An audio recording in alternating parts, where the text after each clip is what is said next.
Chapter 15 of Dracula by Bram Stoker. Chapter 15. Dr. Seward's Diary continued. For a while sheer anger mastered me. It was as if he had, during her life, struck Lucy on the face. I smote the table hard and rose up as I said to him, "Dr. Van Helsing, are you mad?" He raised his head and looked at me, and somehow the tenderness of his face calmed me at once. "Would I were," he said, "madness were easy to bear compared with truth like this. Oh, my friend, why, think you, did I go so far round? Why take so long to tell you so simple a thing? Was it because I hate you, and have hated you all my life? Was it because I wished to give you pain? Was it that I wanted, now so late, revenge for that time when you saved my life, and from a fearful death? Ah, no!"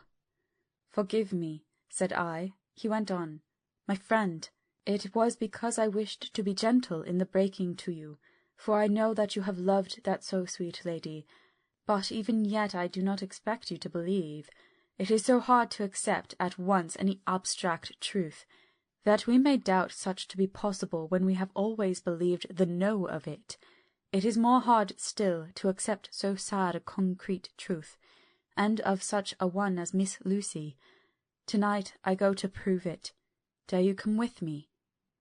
This staggered me. A man does not like to prove such a truth.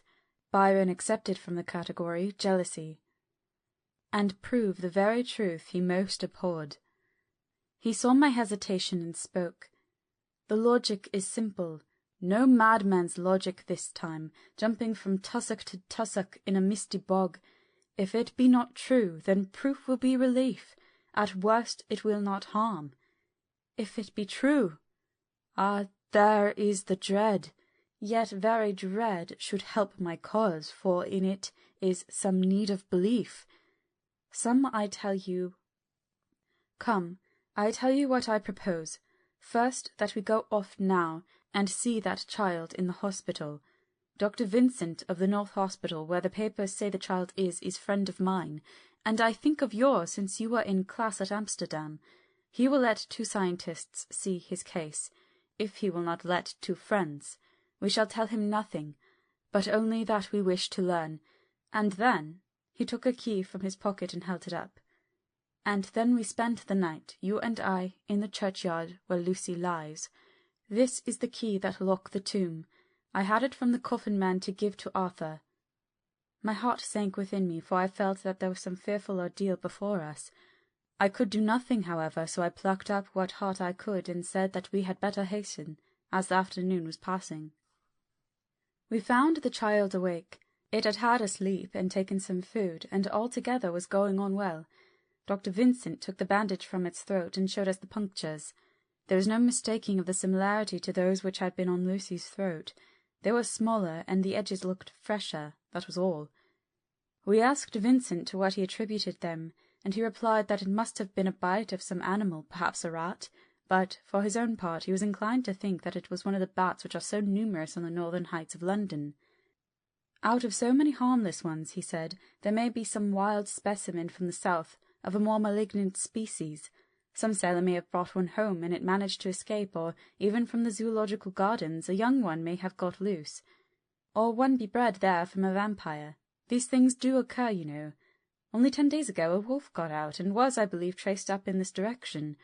For a week after, the children were playing nothing but Red Riding Hood on the heath and in every alley in the place until this Bloofer lady scare came along, since when it has been quite a gala time for them. Even this poor little mite, when he woke up today, asked the nurse if he might go away. When she asked him why he wanted to go, he said he wanted to play with the Bloofer lady. "I hope," said Van Helsing, "that when you are sending the child home you will caution its parents to keep strict watch over it. These fancies to stray are most dangerous, and if the child were to remain out another night it would probably be fatal. But in any case I suppose you will not let it away for some days." "Certainly not. Not for a week at least, longer if the wound is not healed." Our visit to the hospital took more time than we had reckoned on, and the sun had dipped before we came out. When Van Helsing saw how dark it was, he said, "There is no hurry. It is more late than I thought.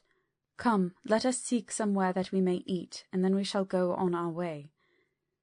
We dined at Jack Straw's castle, along with a little crowd of bicyclists, and others who were genially noisy. About 10 o'clock we started from the inn. It was then very dark, and the scattered lamps made the darkness greater when we were once outside their individual radius. The Professor had evidently noted the road we were to go, for we went on unhesitatingly, but, as for me, I was in quite a mix-up as to locality. As we went further, we met fewer and fewer people, till at last we were somewhat surprised when we met even the patrol of horse police going their usual suburban round. At last we reached the wall of the churchyard, which we climbed over. With some little difficulty, for it was very dark, and the whole place seemed so strange to us, we found the Westerner tomb. The Professor took the key, opened the creaky door, and standing back politely, but quite unconsciously, mentioned to me to precede him. There was a delicious irony in the offer, in the courtliness of giving preference on such a ghastly occasion. My companion followed me quickly, and cautiously drew the door to, after carefully ascertaining that the lock was a falling and not a spring one. In the latter case we should have been in a bad plight. Then he fumbled in his bag, and taking out a matchbox and a piece of candle, proceeded to make a light. The tomb in the daytime, and when wreathed with fresh flowers, had looked grim and gruesome enough, but now, some days afterwards, when the flowers hung lank and dead, their whites turning to rust and their greens to browns, when the spider and the beetle had resumed their accustomed dominance, when time-discoloured stone and dust-encrusted mortar and rusty dank iron and tarnished brass and clouded silver plating gave back the feeble glimmer of a candle, the effect was more miserable and sordid than could have been imagined. It conveyed irresistibly the idea that life, animal life, was not the only thing that could pass away.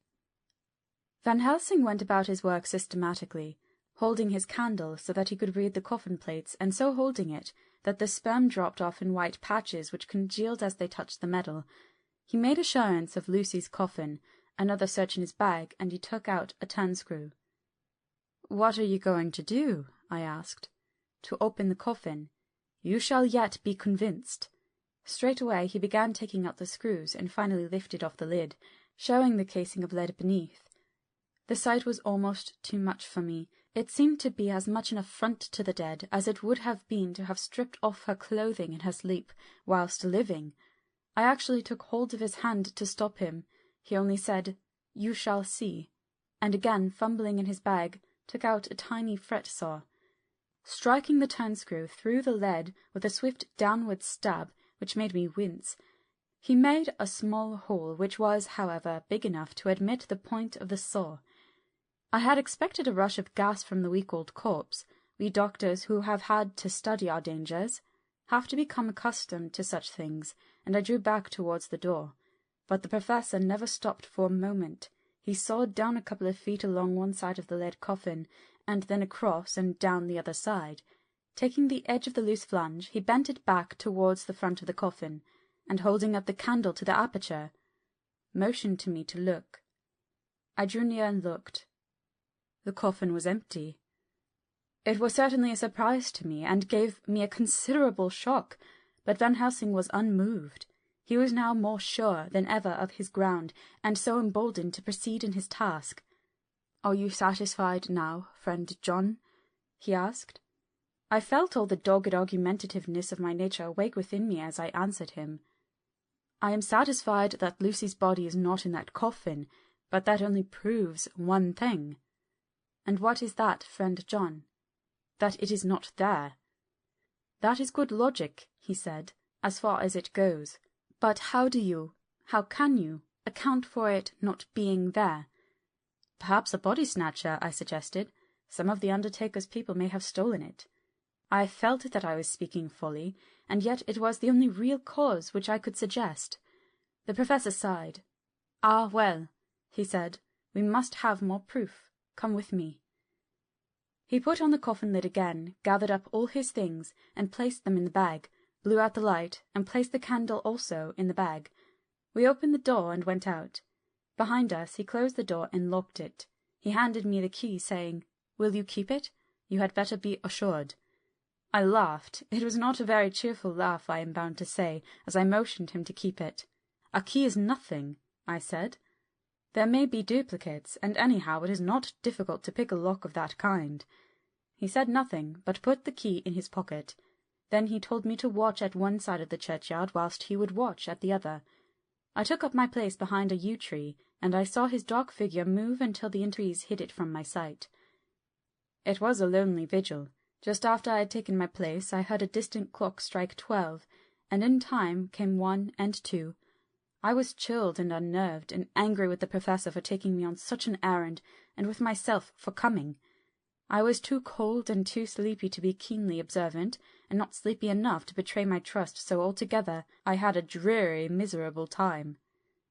Suddenly, as I turned around, I thought I saw something like a white streak, moving between 2 dark yew trees at the side of the churchyard farthest from the tomb. At the same time, a dark mass moved from the Professor's side of the ground and hurriedly went towards it. Then I too moved, but I had to go round headstones and railed-off tombs, and I stumbled over graves. The sky was overcast, and somewhere far off an early cock crew. A little way off, beyond a line of scattered juniper trees which marked the pathway to the church, a white, dim figure flitted in the direction of the tomb. The tomb itself was hidden by trees, and I could not see where the figure disappeared. I heard the rustle of actual movement where I had first seen the white figure, and coming over, found the Professor holding in his arms a tiny child.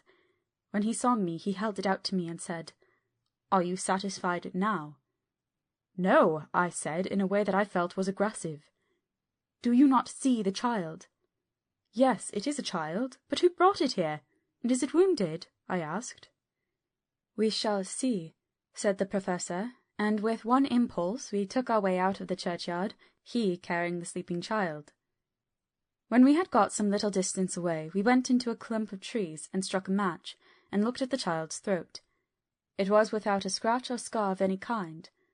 "Was I right?" I asked triumphantly. "We were just in time," said the Professor thankfully. We had now to decide what we were to do with the child, and so consulted about it. If we were to take it to a police station, we should have to give some account of our movements during the night. At least we should have had to make some statement as to how we had come to find the child. So finally we decided that we would take it to the heath, and when we heard a policeman coming, would leave it where he could not fail to find it. We would then seek our way home as quickly as we could. All fell out well. At the edge of Hampstead Heath we heard a policeman's heavy tramp, and laying the child on the pathway, we waited and watched until he saw it as he flashed his lantern to and fro. We heard his exclamation of astonishment, and then we went away silently. By good chance we got a cab near the Spaniards, and drove to town. I cannot sleep, so I make this entry. But I must try to get a few hours' sleep, as Van Helsing is to call for me at noon. He insists that I shall go with him on another expedition. 27 September. It was 2 o'clock before we found a suitable opportunity for our attempt. The funeral held at noon was all completed, and the last stragglers of the mourners had taken themselves lazily away, when, looking carefully from behind a clump of alder trees, we saw the sexton lock the gate after him.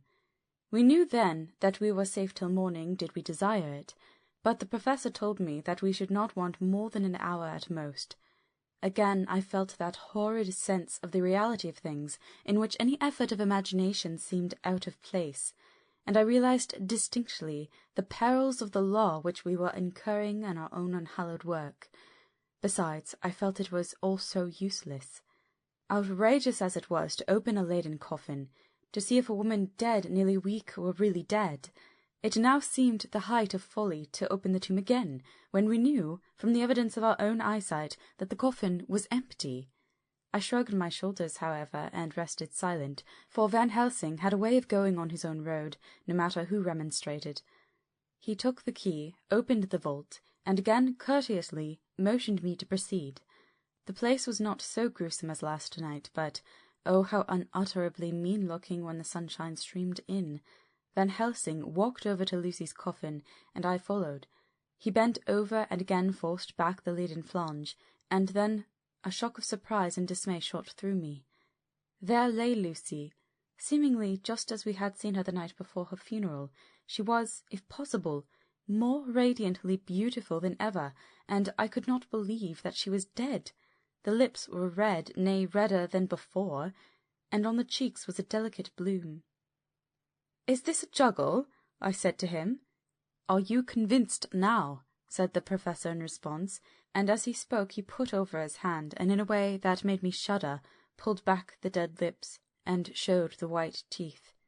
"See," he went on, "see, they are even sharper than before. With this and this," and he touched one of the canine teeth and that below it, "the little children can be bitten. Are you of belief now, friend John?" Once more argumentative hostility woke within me. I could not accept such an overwhelming idea as he suggested. So, with an attempt to argue of which I was even at the moment ashamed, I said, "She may have been placed here since last night." "Indeed?" "That is so, and by whom?" "I do not know. Someone has done it." "And yet she has been dead 1 week. Most peoples in that time would not look so." I had no answer for this, so was silent. Van Helsing did not seem to notice my silence. At any rate, he showed neither chagrin nor triumph. He was looking intently at the face of the dead woman, raising the eyelids and looking at the eyes, and once more opening the lips and examining the teeth. Then he turned to me and said, "Here, there is one thing which is different from all recorded. Here is some dual life that is not as the common. She was bitten by the vampire when she was in a trance, sleepwalking. Oh, you start. You do not know that, friend John, but you shall know it all later. And in a trance could he best come to take more blood?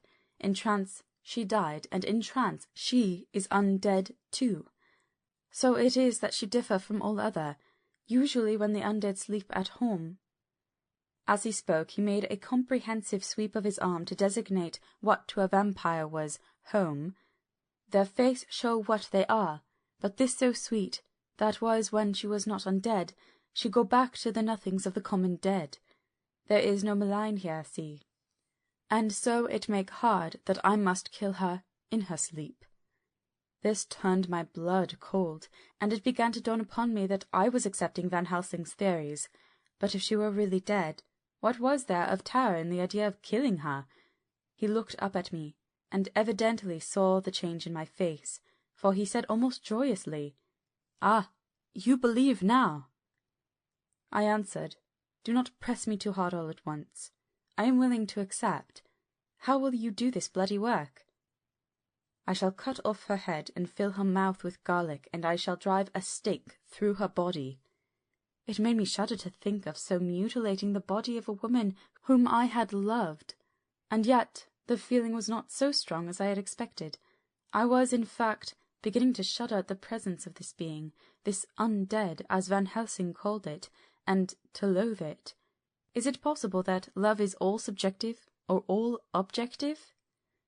I waited a considerable time for Van Helsing to begin, but he stood as if wrapped in thought.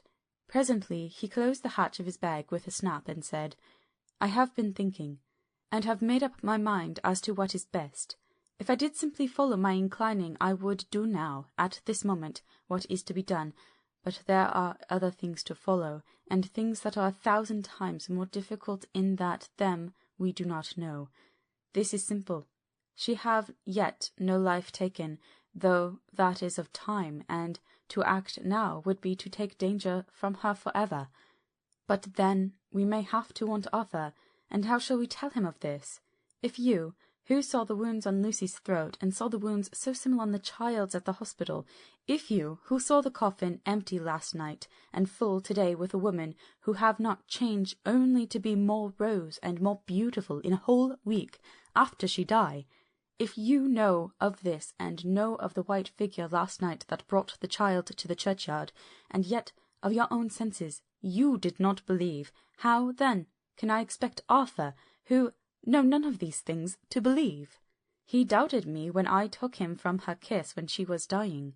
I know he has forgiven me because in some mistaken idea I have done things that prevent him say good-bye as he ought, and he may think that in some more mistaken idea this woman was buried alive, and that in most mistake of all we have killed her. He will then argue back that it is we, mistaken ones, who have killed her by our ideas, and so he will be much unhappy always. Yet he never can be sure, and that is the worst of all. And he will sometimes think that she he loved was buried alive, and that will paint his dreams with horrors of what she must have suffered. And again, he will think that we may be right, and that his so beloved was after all undead. No, I told him once, and since then I learn much. Now, since I know it is all true, 100,000 times more do I know that he must pass through the bitter waters to reach the sweet. He, poor fellow, must have 1 hour that will make the very face of heaven grow black to him, that we can act for good all round and send him peace. My mind is made up. Let us go. You return home for tonight to your asylum, and see that all be well. As for me, I shall spend the night here in this churchyard in my own way. Tomorrow night you will come to me to the Berkeley Hotel at 10 of the clock. I shall send for Arthur to come too, and also that so fine young man of America that gave his blood. Later we shall have work to do. I come with you so far as Piccadilly, and there dine, for I must be back here before the sunset. So we locked the tomb, and came away, and got over the wall of the churchyard, which was not much of a task, and drove back to Piccadilly. Note left by Van Helsing in his portmanteau, Berkeley Hotel, directed to John Seward, M.D. Not delivered. 27 September. Friend John, I write this in case anything should happen. I go alone to watch in that churchyard. It pleases me that the undead, Miss Lucy, shall not leave tonight, that so on the morrow night she may be more eager. Therefore I shall fix some things that she like not, garlic and a crucifix, and so seal up the door of the tomb. She is young as undead, and will heed. Moreover, these are only to prevent her coming out. They may not prevail on her wanting to get in, for then the undead is desperate, and must find the line of least resistance, whatsoever it may be. I shall be at hand all the night from sunset till after the sunrise, and if there be aught that may be learned, I shall learn from it. For Miss Lucy or from her I have no fear, but that other to whom is there, that she is undead. He have now the power to seek her tomb and find shelter. He is cunning, as I know from Mr. Jonathan, and from the way that all along he have fooled us, when he played with us for Miss Lucy's life, and we lost. And in many ways the undead are strong. He have always the strength in his hand of 20 men. Even we 4 who gave our strength to Miss Lucy, it also is all to him. Besides, he can summon his wolf, and I know not what. Sir, if it be that he come hither on this night, he shall find me, but none other shall, until it be too late. But it may be that he will not attempt the place. There is no reason why he should. His hunting ground is more full of game than the churchyard where the undead women sleep, and the one old man watch. Therefore I write in this case, take the papers that are with this, the diaries of Harker and the rest, and read them, and then find this great undead, and cut off his head, and burn his heart, or drive a stake through it, so that the world may rest from him. If it be so, farewell. Van Helsing. Dr. Seward's Diary.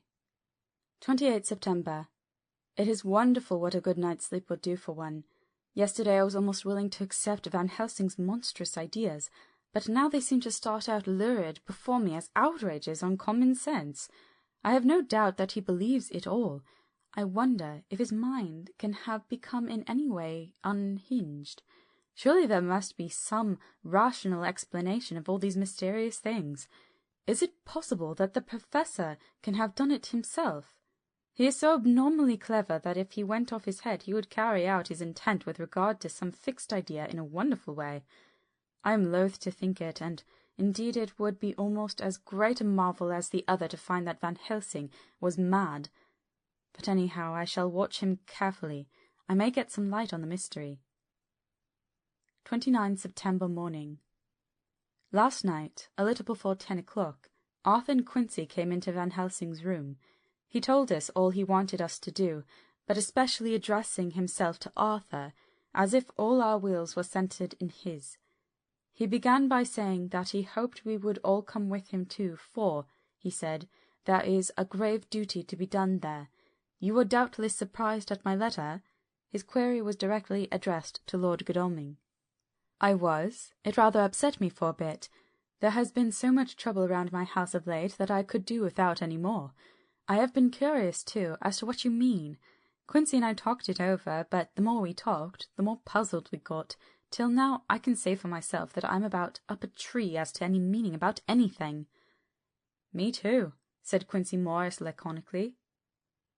Oh, said the Professor, then you are near the beginning, both of you, than friend John here, who has to go a long way back before he can even get so far as to begin. It was evident that he recognized my return to my old doubting frame of mind without my saying a word. Then, turning to the other two, he said with intense gravity, I want your permission to do what I think good this night. It is, I know, much to ask, and when you know what it is I propose to do you will know, and only then, how much. Therefore may I ask that you promise me in the dark, so that afterwards, though you may be angry with me for a time, I must not disguise from myself the possibility that such may be. You shall not blame yourselves for anything. That's frank anyhow, broke in Quincy. I'll answer for the Professor. I don't quite see his drift, but I swear he's honest, and that's good enough for me. I thank you, sir, said Van Helsing proudly. I have done myself the honour of counting you one trusting friend, and such endorsement is dear to me.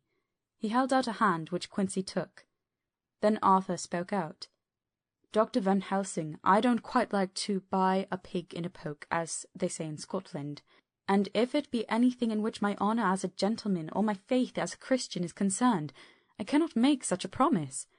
If you can assure me that what you intend does not violate either of these two, then I give my consent at once, though for the life of me I cannot understand what you are driving at.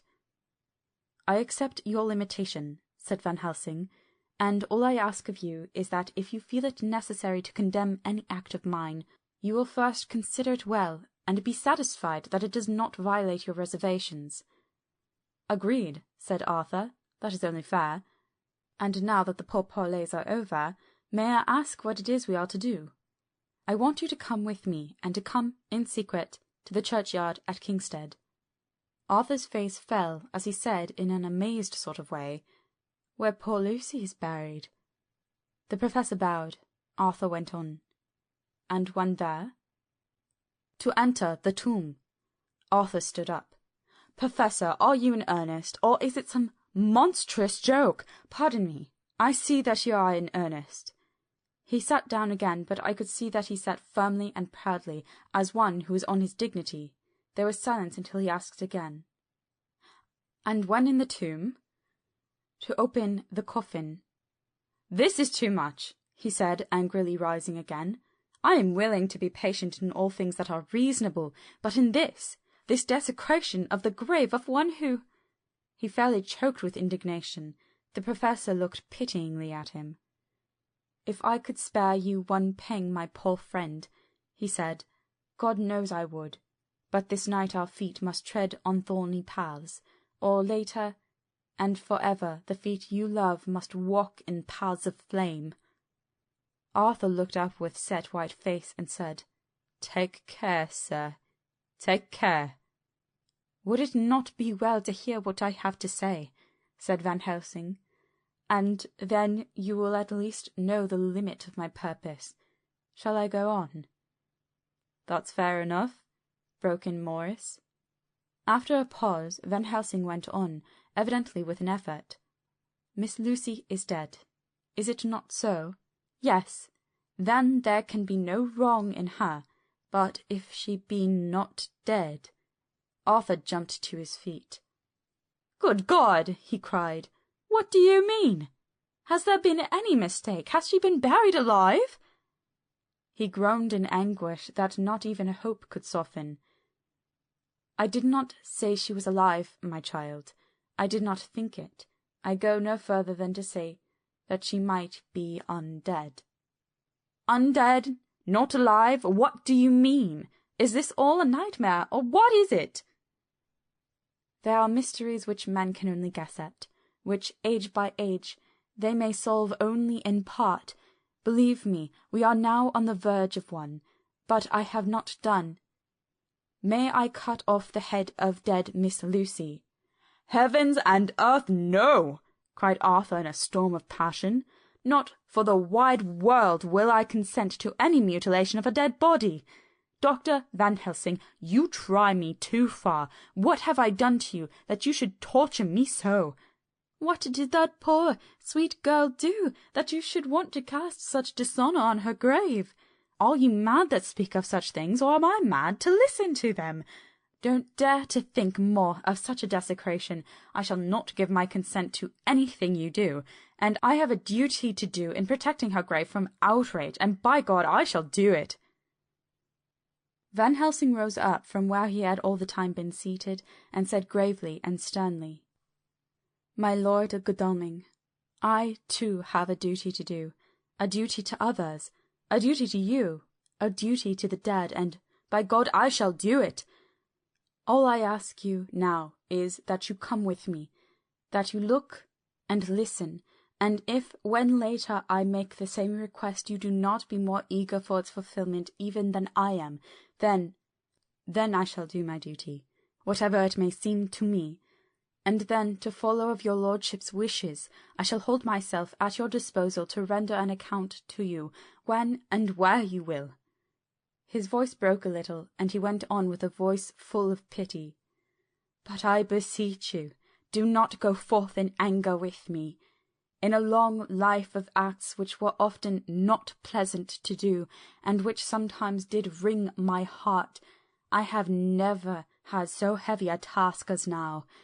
Believe me that if the time comes for you to change your mind towards me, one look from you will wipe away all this so sad hour, for I would do what a man can to save you from sorrow. Just think, for why should I give myself so much labour and so much of sorrow? I have come here from my own land to do what I can of good, at the first to please my friend John, and then to help a sweet young lady whom, too, I came to love. For her, I am ashamed to say so much, but I say it in kindness. I gave what you gave, the blood of my veins, I gave it. I, who was not, like you, her lover, but only her physician and her friend. I gave to her my nights and days, before death, after death, and if my death can do her good even now, when she is the dead undead, she shall have it freely." He said this with a very grave, sweet pride, and Arthur was much affected by it. He took the old man's hand, and said in a broken voice, "Oh, it is hard to think of it, and I cannot understand. But at least I shall go with you and wait." End of chapter 15. Chapter 16. Dr. Seward's Diary, continued. It was just 12:15 o'clock when we got into the churchyard over the low wall. The night was dark, with occasional gleams of moonlight between the rents of heavy clouds that scudded across the sky. We all kept somehow close together, with Van Helsing slightly in front as he led the way. When we had come close to the tomb, I looked well at Arthur, for I feared that the proximity to a place laden with so sorrowful a memory would upset him, but he bore himself well. I took it that the very mystery of the proceeding was in some way a counteractant to his grief. The Professor unlocked the door, and seeing a natural hesitation amongst us for various reasons, solved the difficulty by entering first himself. The rest of us followed, and he closed the door. He then lit a dark lantern and pointed to the coffin. Arthur stepped forward hesitatingly. Van Helsing said to me, "You were here yesterday. Was the body of Miss Lucy in the coffin?" It was. The Professor turned to the rest, saying, "You here, and yet there is no one who does not believe with me." He took his screwdriver and again took off the lid of the coffin. Arthur looked on, very pale but silent. When the lid was removed, he stepped forward. He evidently did not know that there was a leaden coffin, or at any rate had not thought of it. When he saw the rent in the lead, the blood rushed to his face for an instant, but as quickly fell away again, so that he remained of a ghastly whiteness. He was still silent. Van Helsing forced back the leaden flange, and we all looked in and recoiled. The coffin was empty. For several minutes no one spoke a word. The silence was broken by Quincey Morris. "Professor, I answered for you. Your word is all I want. I wouldn't ask such a thing ordinarily. I wouldn't so dishonour you as to imply a doubt. But this is a mystery that goes beyond any honour or dishonour. Is this your doing? I swear to you by all that I hold sacred that I have not removed nor touched her. What happened was this. 2 nights ago my friend Seward and I came here, with good purpose, believe me. I opened that coffin, which was then sealed up, and we found it, as now, empty. We then waited, and saw something white come through the trees. The next day we came here in daytime, and she lay there. Did she not, friend John?" "Yes." "That night we were just in time. One more so small child was missing, and we find it, thank God, unharmed amongst the graves. Yesterday I came here before sundown, for at sundown the undead can move. I waited here all night till the sun rose, but I saw nothing. It was most probable that it was because I had laid over the clumps of those doors garlic, which the undead cannot bear, and other things which they shun. Last night there was no exodus, so tonight, before the sundown, I took away my garlic and other things, and so it is we find this coffin empty. But bear with me. So far there is much that is strange. Wait you with me outside, unseen and unheard, and things much stranger are yet to be. So." Here he shut the dark slide of his lantern. "Now to the outside." He opened the door, and we filed out, he coming last and locking the door behind him. Oh, but it seemed fresh and pure in the night air after the terror of the vault. How sweet it was to see the clouds race by, and the passing gleams of the moonlight between the scudding clouds crossing and passing, like the gladness and sorrow of a man's life. How sweet it was to breathe the fresh air, that had no taint of death and decay. How humanizing to see the red lighting of the sky beyond the hill, and to hear far away the muffled roar that marks the life of a great city. Each in his own way was solemn and overcome. Arthur was silent, and was, I could see, striving to grasp the purpose and the inner meaning of the mystery. I was myself tolerably patient, and half inclined again to throw aside doubt and to accept Van Helsing's conclusions. Quincey Morris was phlegmatic in the way of a man who accepts all things, and accepts them in the spirit of cool bravery, with hazard of all he has to stake. Not being able to smoke, he cut himself a good-sized plug of tobacco, and began to chew. As to Van Helsing, he was employed in a definite way. First he took from his bag a mass of what looked like thin wafer-like biscuit, which was carefully rolled up in a white napkin. Next he took out a double handful of some whitish stuff like dough or putty. He crumbled the wafer up fine and worked it into the mass between his hands. This he then took, and rolling into thin strips, began to lay them into crevices between the door and its setting in the tomb. I was somewhat puzzled in this, and being close asked him what it was that he was doing. Arthur and Quincey drew near also, as they too were curious. He answered, "I am closing the tomb, so that the undead may not enter." "And is that stuff you have put there going to do it?" asked Quincey. "Great Scott! Is this a game?" "It is." "What is that which you are using?" This time the question was by Arthur. Van Helsing reverently lifted his hat as he answered, "The host. I brought it from Amsterdam.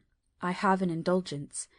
It was an answer that appalled the most sceptical of us, and we felt individually that the presence of such earnest purpose as the Professor's, a purpose which could thus use to him most sacred of things, was impossible to distrust.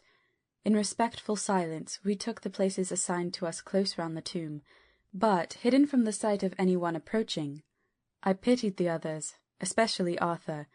I had myself been apprenticed by my former visits to this watching horror, and yet I, who had up to an hour ago repudiated the proofs, felt my heart sink within me. Never did tombs look so ghastly white, never did cypress, or yew, or juniper so seem the embodiment of funereal gloom. Never did tree or grass wave or rustle so ominously, never did bough creak so mysteriously, and never did the far-away howling of dogs send such a woeful presage through the night. There was a long spell of silence, a big aching void, and then from the Professor a keen "Tss." He pointed, and far down the avenue of yews we saw a white figure advance, a dim white figure which held something dark at its breast. The figure stopped, and at the moment a ray of moonlight fell upon the masses of driving clouds and showed in startling prominence a dark-haired woman, dressed in the cerements of the grave. We could not see the face, for it was bent down over what we saw to be a fair-haired child. There was a pause, and a sharp little cry, such as a child gives in sleep, or a dog as it lies before the fire and dreams. We were starting forward, but the Professor's warning hand, seen by us as he stood behind a yew tree, kept us back, and then as we looked the white figure moved forwards again. It was now near enough for us to see clearly, and the moonlight still held. My own heart grew cold as ice, and I could hear the gasp of Arthur as we recognized the features of Lucy Westenra. Lucy Westenra, but yet how changed! The sweetness was turned to adamantine, heartless cruelty, and the purity to voluptuous wantonness. Van Helsing stepped out, and, obedient to his gesture, we all advanced too. The four of us ranged in a line before the door of the tomb. Van Helsing raised his lantern and drew the slide. By the concentrated light that fell on Lucy's face, we could see that the lips were crimson with fresh blood, and that the stream had trickled over her chin and stained the purity of her long death-robe. We shuddered with horror. I could see by the tremulous light that even Van Helsing's iron nerve had failed. Arthur was next to me, and if I had not seized his arm and held him up, he would have fallen.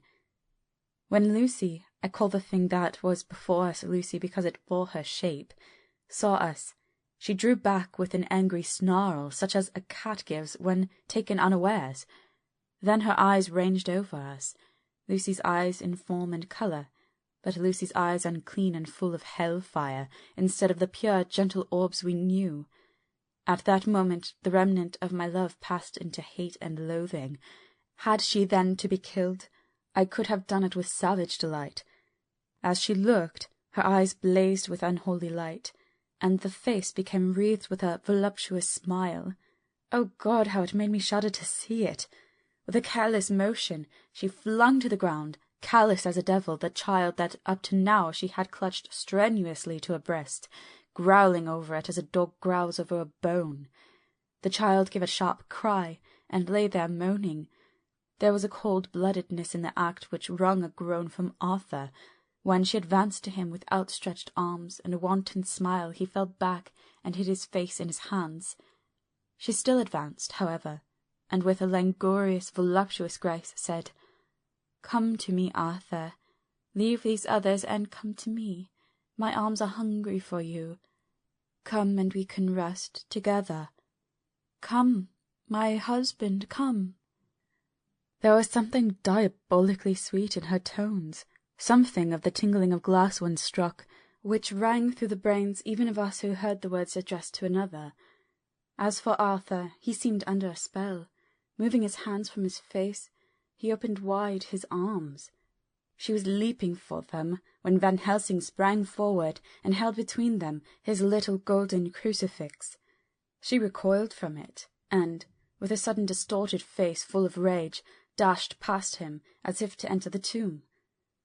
When within a foot or two of the door, however, she stopped, as if arrested by some irresistible force. Then she turned, and her face was shown in the clear burst of moonlight and by the lamp, which had now no quiver from Van Helsing's iron nerves. Never did I see such baffled malice on a face, and never, I trust, shall ever be seen again by mortal eyes. The beautiful colour became livid. The eyes seemed to throw out sparks of hellfire, the brows were wrinkled as though the folds of the flesh were the coils of Medusa's snakes, and the lovely blood-stained mouth grew to an open square as in the passion masks of the Greeks and Japanese. If ever face meant death, if looks could kill, we saw it at that moment. And so, for full half a minute, which seemed an eternity, she remained between the lifted crucifix and the sacred closing of her means of entry. Van Helsing broke the silence by asking Arthur, "Answer me, O my friend, am I to proceed in my work?" Arthur threw himself on his knees and hid his face in his hands as he answered, "Do as you will, friend, do as you will. There can be no horror like this ever any more." And he groaned in spirit. Quincy and I simultaneously moved towards him and took his arms. We could hear the click of the closing lantern as Van Helsing held it down. Coming close to the tomb, he began to remove from the chinks some of the sacred emblem which he had placed there. We all looked on in horrified amazement as we saw, when he stood back, the woman with a corporeal body as real as that moment as our own, pass in through the interstice where scarce a knife-blade could have gone. We all felt a glad sense of relief when we saw the Professor calmly restoring the strings of putty to the edges of the door. When this was done, he lifted the child and said, "Come now, my friends, we can do no more till tomorrow. There is a funeral at noon, so here we shall all come before long after that. The friends of the dead will all be gone by 2, and when the sexton lock the gate we shall remain. Then there is more to do, but not like this of tonight. As for this little one, he is not much harm, and by tomorrow night he shall be well. We shall leave him where the police will find him, as on the other night, and then to home." Coming close to Arthur, he said, "My friend Arthur, you have had a sore trial, but after, when you look back, you will see how it was necessary. You are now in the bitter waters, my child. By this time tomorrow you will, please God, have passed them, and have drunk of the sweet waters. So do not mourn overmuch. Till then, I shall not ask you to forgive me." Arthur and Quincy came home with me, and we tried to cheer each other on the way. We had left the child in safety, and we were tired, so we all slept with more or less reality of sleep. 29 September. Night. A little before 12 o'clock, we 3, Arthur, Quincy Morris, and myself, called for the Professor. It was odd to notice that by common consent we had all put on black clothes. Of course Arthur wore black, for he was in deep mourning, but the rest of us wore it by instinct. We got to the churchyard by 1:30, and strolled about, keeping out of official observation, so that when the gravediggers had completed the task, and the sexton, under the belief that everyone had gone, had locked the gate, we had the place all to ourselves. Van Helsing, instead of his little black bag, had with him a long leather one, something like a cricketing bag. It was manifestly of fair weight. When we were alone, and had heard the last of the footsteps die out up the road, we silently, as if by ordered intention, followed the Professor to the tomb. He unlocked the door, and we entered, closing it behind us. Then he took from his bag the lantern, which he lit, and also 2 wax candles, which, when lighted, he stuck by melting their own ends on other coffins, so that they might give light sufficient to work by. When he again lifted the lid off Lucy's coffin, we all looked, Arthur trembling like an aspen, and saw that the body lay there in all its death beauty. But there was no love in my own heart, nothing but a loathing for the foul thing which had taken Lucy's shape without her soul. I could see even Arthur's face grow hard as he looked. Presently he said to Van Helsing, "Is this really Lucy's body, or only a demon in her shape?" "It is her body, and yet not it. But wait a while, and you will see her as she was, and is." She seemed like a nightmare of Lucy as she lay there, the pointed teeth, the blood-stained voluptuous mouth, which made one shudder to see, the whole carnal and unspiritual appearance seeming like a devilish mockery of Lucy's sweet purity. Van Helsing, with his usual methodicalness, began taking the various contents from his bag and placing them ready for use.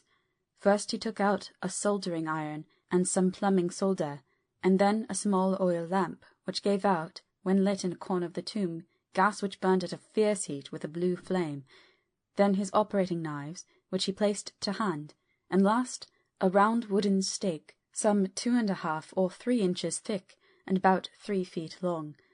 One end of it was hardened by charring in the fire, and was sharpened to a fine point. With this stake came a heavy hammer, such as in households is used in the coal cellar for breaking the lumps. To me, a doctor's preparations for work of any kind are stimulating and bracing, but the effect of these things on both Arthur and Quincy was to cause them a sort of consternation. They both, however, kept their courage, and remained silent and quiet. When all was ready, Van Helsing said, "Before we do anything, let me tell you this. It is out of the law and experience of the ancients and all those who have studied the powers of the undead. When they become such, there comes with the change the curse of immortality. They cannot die, but must go on age after age, adding new victims and multiplying the evils of the world. For all that die from the preying of the undead becomes themselves undead, and prey on their kind. And so the circle goes on ever widening, like as the ripples from a stone thrown in the water. Friend Arthur, if you had met that kiss which you know of before poor Lucy died, or again last night when you opened your arms to her, you would in time, when you had died, have become Nosferatu, as they call it in Eastern Europe, and would all the time make more of those undeads that so have filled us with horror. The career of this so unhappy dear lady is but just begun. Those children whose blood she suck are not as yet so much the worse, but if she live on, undead, more and more they lose their blood, and by her power over them they come to her, and so she draw their blood with that so wicked mouth. But if she die in truth, then all cease. The tiny wounds of the throats disappear, and they go back to their place, unknowing ever of what has been. But if the most blessed of all, when this now undead be made to rest as true dead, then the soul of the poor lady whom we love shall again be free, instead of working wickedness by night and growing more debased in the assimilating of it by day. She shall take her place with the other angels. So that, my friend, it will be a blessed hand for her that shall strike down the blow that sets her free. To this I am willing, but is there none amongst us who has a better right? Will it be no joy to think of hereafter in the silence of the night, when sleep is not? It was my hand that sent her to the stars. It was the hand of him that loved her best, the hand that, of all she would herself have chosen, had it been to her to choose. Tell me if there be such a one amongst us." We all looked at Arthur. He saw, too, what we all did, the infinite kindness which suggested that his should be the hand which would restore Lucy to us as a holy and not an unholy memory. He stepped forward and said bravely, though his hand trembled and his face was as pale as snow, "My true friend, from the bottom of my broken heart, I thank you. Tell me what I am to do, and I shall not falter." Van Helsing laid a hand on his shoulder and said, "Brave lad, a moment's courage, and it is done. This stake must be driven through her. It will be a fearful ordeal, be not deceived in that. But it will be only a short time, and you will then rejoice more than your pain was great. From this grim tomb you will emerge as though you tread on air. But you must not falter when once you have begun. Only think that we, your true friends, are round you, and that we pray for you all the time." "Go on," said Arthur hoarsely. "Tell me what I am to do." "Take this stick in your left hand, ready to place the point over the heart, and the hammer in your right. Then, when we begin our prayer for the dead, I shall read him, I have here in the book, and the others shall follow. Strike in God's name, that so all may be well with the dead that we love, and that the undead pass away." Arthur took the stake and the hammer, and when once his mind was set on action, his hands never trembled nor even quivered. Van Helsing opened his missal and began to read, and Quincy and I followed as well as we could. Arthur placed the point over the heart, and as I looked, I could see its dint in the white flesh. Then he struck with all his might. The thing in the coffin writhed, and a hideous blood-curdling screech came from the opened red lips. The body shook and quivered and twisted in wild contortions. The sharp white teeth champed together till the lip were cut, and the mouth was smeared with crimson foam. But Arthur never faltered. He looked like a figure of Thor as his untrembling arm rose and fell, driving deeper and deeper the mercy-bearing stake, whilst the blood from the pierced heart welled and spurted up all around it. His face was set, and high duty seemed to shine through it. The sight of it gave us courage, so that our voices seemed to ring through the little vault. And then the writhing and quivering of the body became less, and the teeth seemed to champ, and the face to quiver. Finally it lay still. The terrible task was over. The hammer fell from Arthur's hand. He reeled and would have fallen had we not caught him. The great drops of sweat sprang from his forehead, and his breath came in broken gasps. It had indeed been an awful strain on him, and had he not been forced to his task by more than human considerations, he could never have gone through with it. For a few minutes we were so taken up with him that we did not look towards the coffin.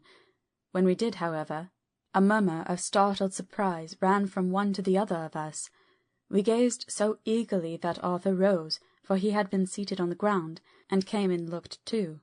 And then a glad, strange light broke over his face and dispelled altogether the gloom of horror that lay upon it.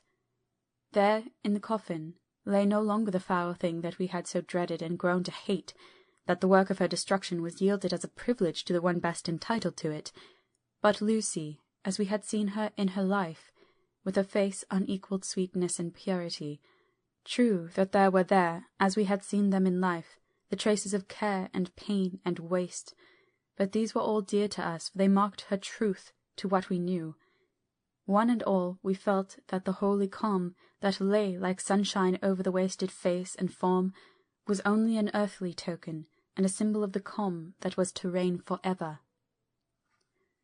Van Helsing came and laid his hand on Arthur's shoulder, and said to him, "And now, Arthur, my friend, dear lad, am I not forgiven?" The reaction of the terrible strain came as he took the old man's hand in his, and raising it to his lips pressed it, and said, "Forgiven! God bless you that you have given my dear one her soul again, and me peace."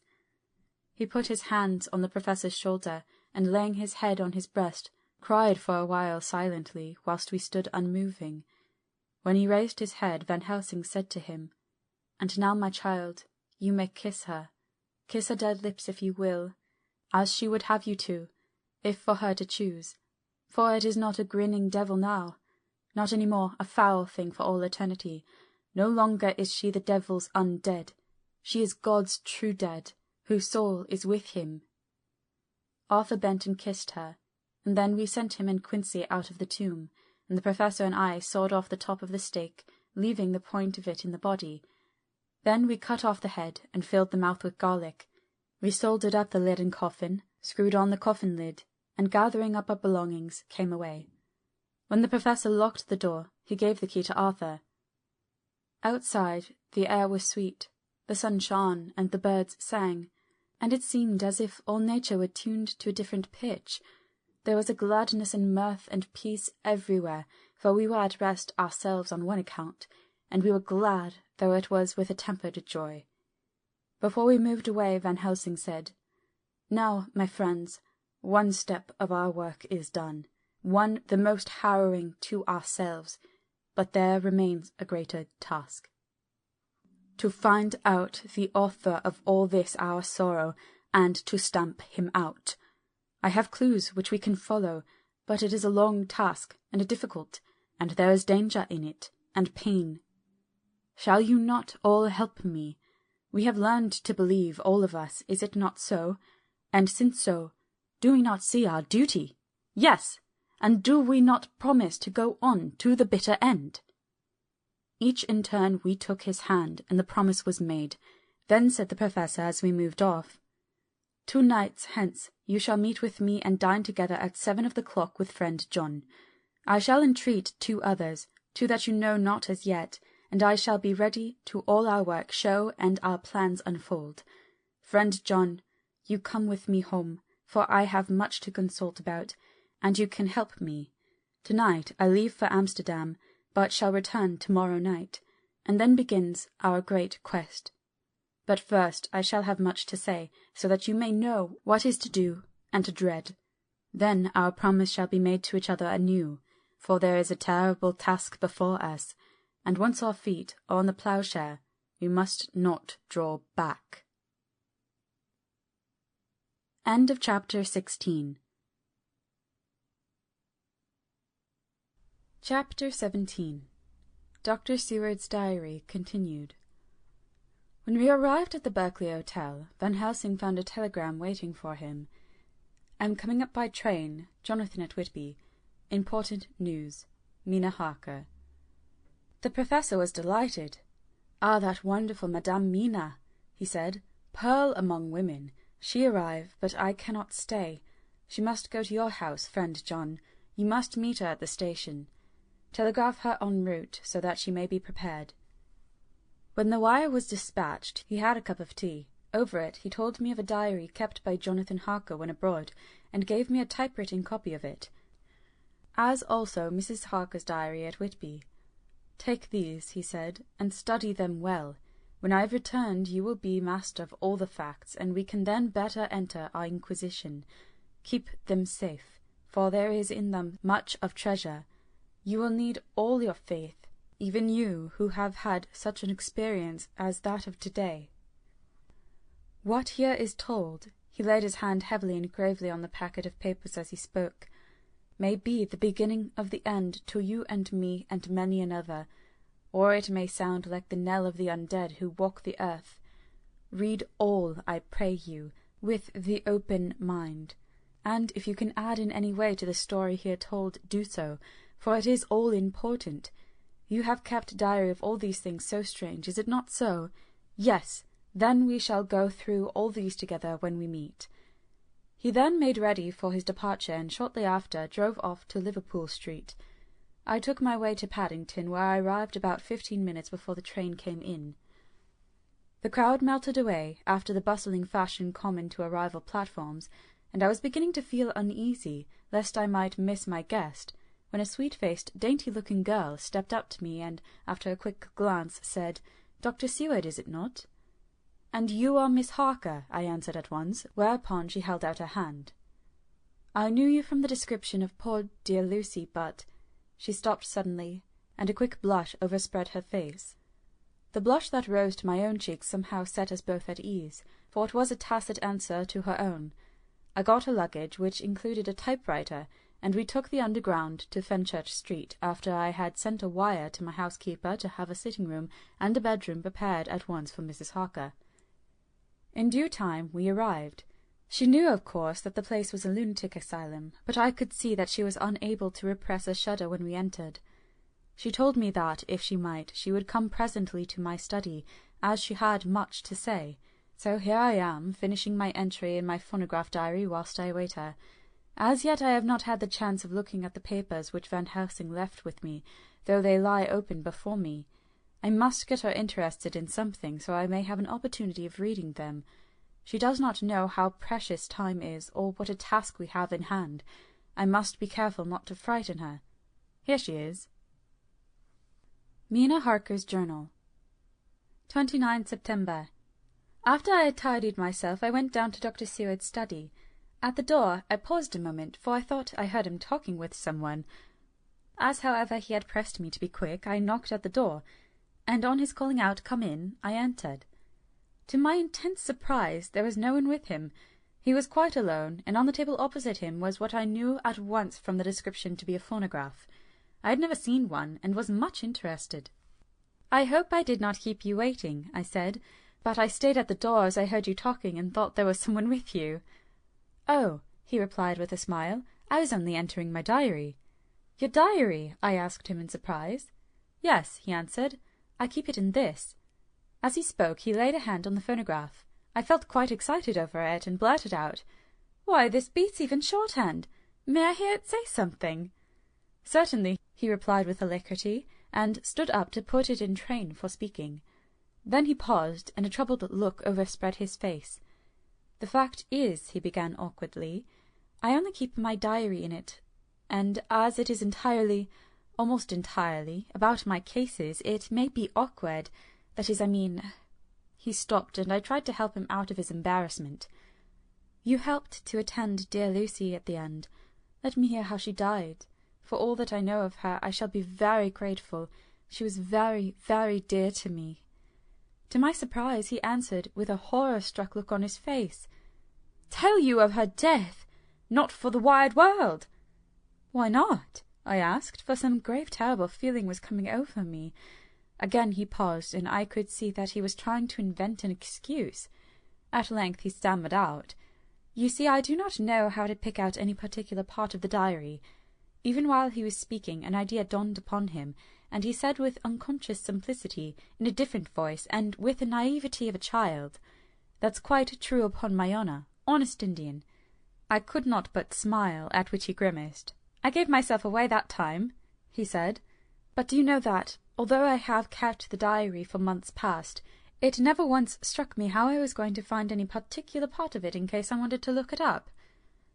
By this time my mind was made up that the diary of a doctor who attended Lucy might have something to add to the sum of our knowledge about that terrible being, and I said boldly, "Then, Dr. Seward, you had better let me copy it out for you on my typewriter." He grew to a positively deathly pallor as he said, "No, no, no! Not for all the world! I wouldn't let you know that terrible story." Then it was terrible. My intuition was right. For a moment I thought, and as my eyes ranged the room unconsciously looking for something or some opportunity to aid me, they lit on a great batch of typewriting on the table. His eyes caught the look in mine, and, without his thinking, followed their direction. As they saw the parcel, he realized my meaning. "You do not know me," I said. "When you have read those papers, my own diary and my husband's also, which I have typed, you will know me better. I have not faltered in giving every thought of my own heart in this case, but, of course, you do not know me, and I must not expect you to trust me so far." He is certainly a man of noble nature. Poor dear Lucy was right about him. He stood up and opened a large drawer, in which were arranged in order a number of hollow cylinders of metal covered with dock wax, and said, "You are quite right. I did not trust you because I did not know you. But I know you now, and let me say that I should have known you long ago. I know that Lucy told you of me. She told me of you too.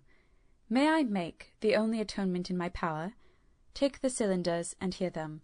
The first half-dozen of them are personal to me, and they will not horrify you. Then you will know me better. Dinner will by then be ready. In the meantime I shall read over some of these documents, and shall be better able to understand certain things." He carried the phonograph himself up to my sitting-room and adjusted it for me. Now I shall learn something pleasant, I am sure, for it will tell me the other side of a true love episode which I know one side already. Dr. Seward's Diary, 29 September. I was so absorbed in that wonderful diary of Jonathan Harker and that other of his wife that I let time run on without thinking. Mrs. Harker was not down when the maid came to announce dinner, so I said, "She is possibly tired. Let dinner wait an hour," and I went on with my work. I had just finished Mrs. Harker's diary when she came in. She looked sweetly pretty, but very sad, and her eyes were flushed with crying. This somehow moved me much. Of late I have had cause for tears, God knows, but the relief of them was denied me, and now the sight of those sweet eyes, brightened with recent tears, went straight to my heart, so I said as gently as I could, "I greatly fear I have distressed you." "Oh no, not distressed me," she replied, "but I have been more touched than I can say by your grief. That is a wonderful machine, but it is cruelly true. It told me in its very tones the anguish of your heart. It was like a soul crying out to Almighty God. No one must hear them spoken ever again. See, I have tried to be useful. I have copied out the words on my typewriter, and none other need now hear your heart beat as I did." "No one need ever know, shall ever know," I said in a low voice. She laid her hand on mine and said very gravely, "Ah, but they must." "Must? But why?" I asked. "Because it is a part of the terrible story, a part of poor dear Lucy's death and all that led to it, because in the struggle which we have before us to rid the earth of this terrible monster, we must have all the knowledge and all the help which we can get. I think that the cylinders which you gave me contained more than you intended me to know, but I can see that there are in your record many lights to this dark mystery. You will let me help, will you not? I know all up to a certain point, and I see already, though your diary only took me to 7 September, how poor Lucy was beset, and how her terrible doom was being wrought out. Jonathan and I have been working day and night since Professor Van Helsing saw us. He has gone to Whitby to get more information, and he will be here tomorrow to help us.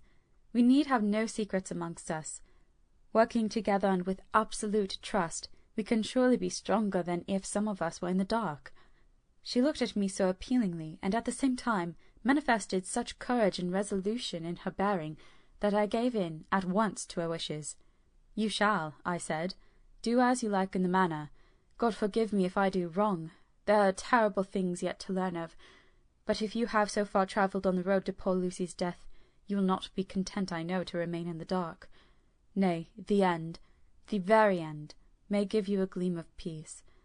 Come, there is dinner. We must keep one another strong for what is before us. We have a cruel and dreadful task. When you have eaten, you shall learn the rest, and I shall answer any question you ask.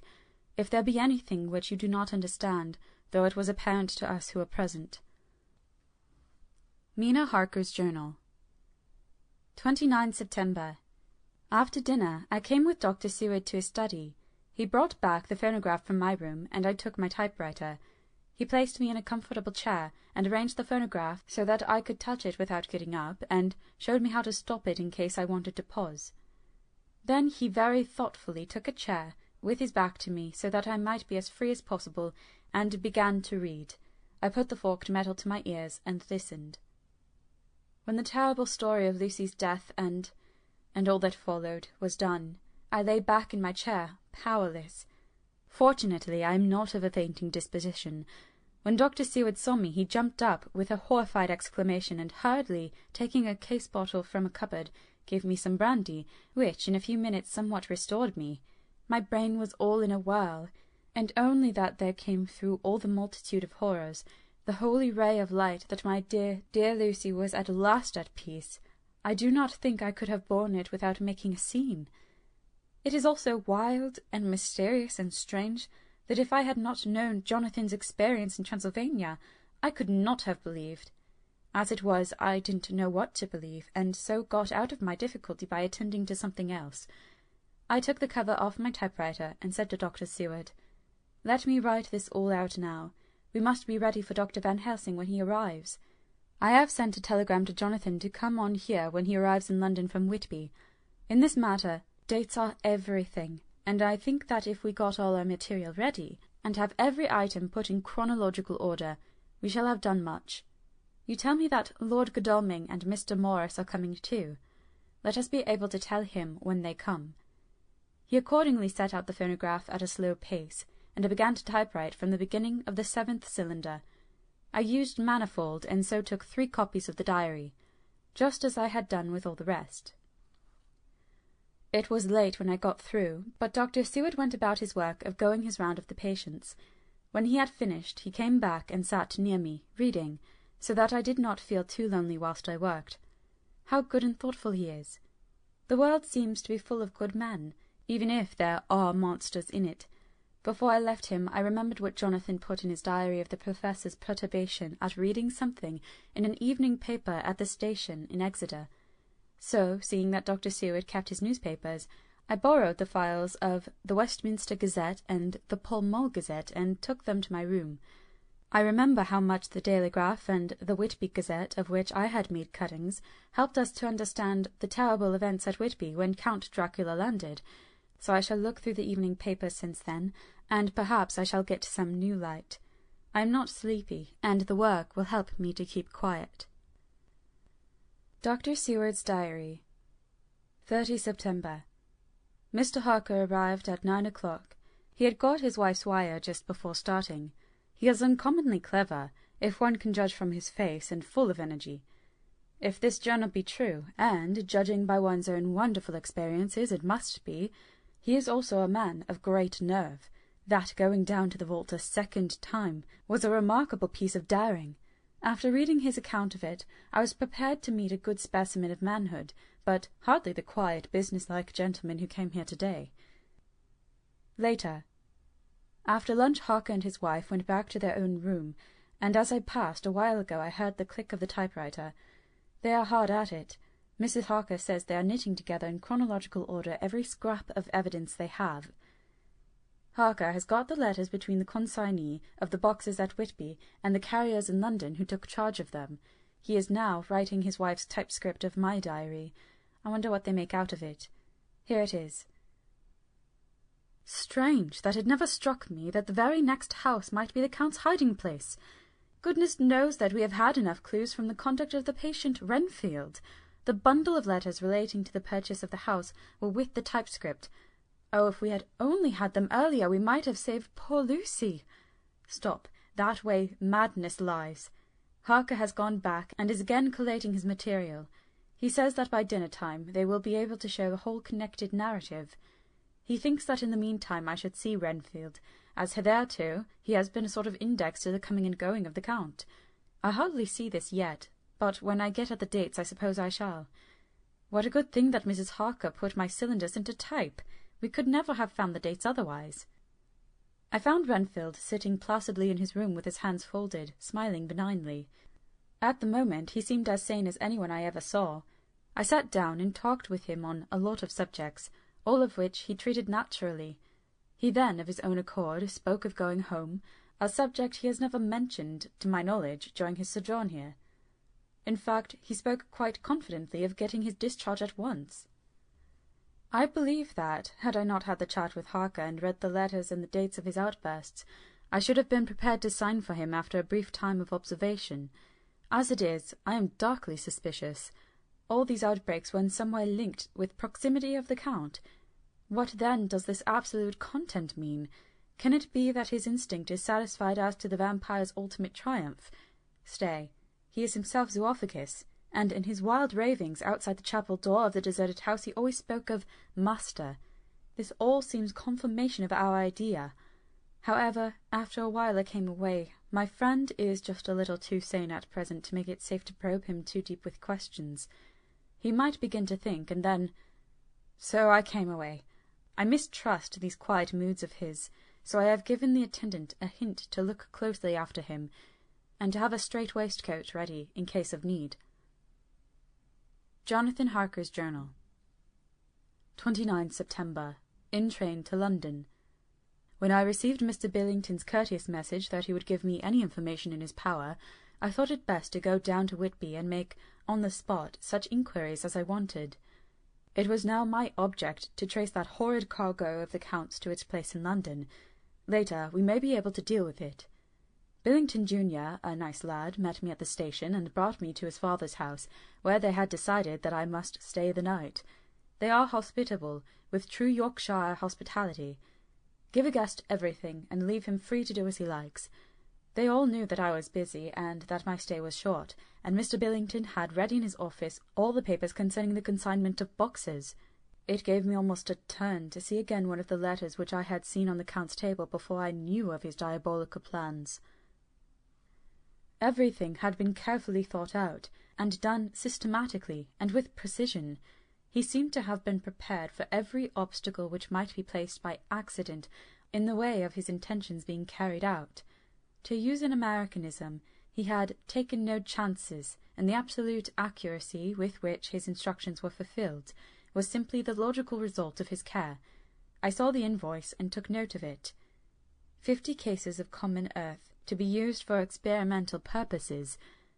Also the copy of letter to Carter Peterson, and their reply. Of both these I got copies.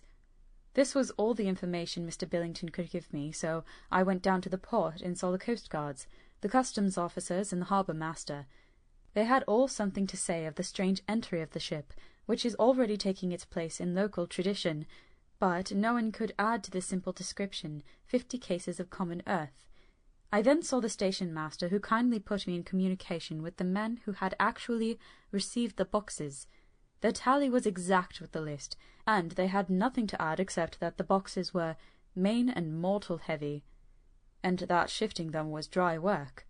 One of them added that it was hard lines that there wasn't any gentleman, such as yourself, squire, to show some sort of appreciation of their efforts in a liquid form. Another put in a rider that the thirst then generated was such that even the time which had elapsed had not completely allayed it. Needless to add, I took care before leaving to lift, for ever and adequately, this source of reproach. 30 September.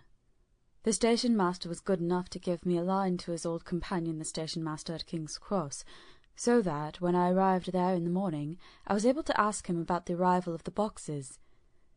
He, too, put me at once in communication with the proper officials, and I saw that the tally was correct with the original invoice. The opportunities of acquiring an abnormal thirst had here been limited. A noble use of them had, however, been made, and again I was compelled to deal with the result in an ex post facto manner.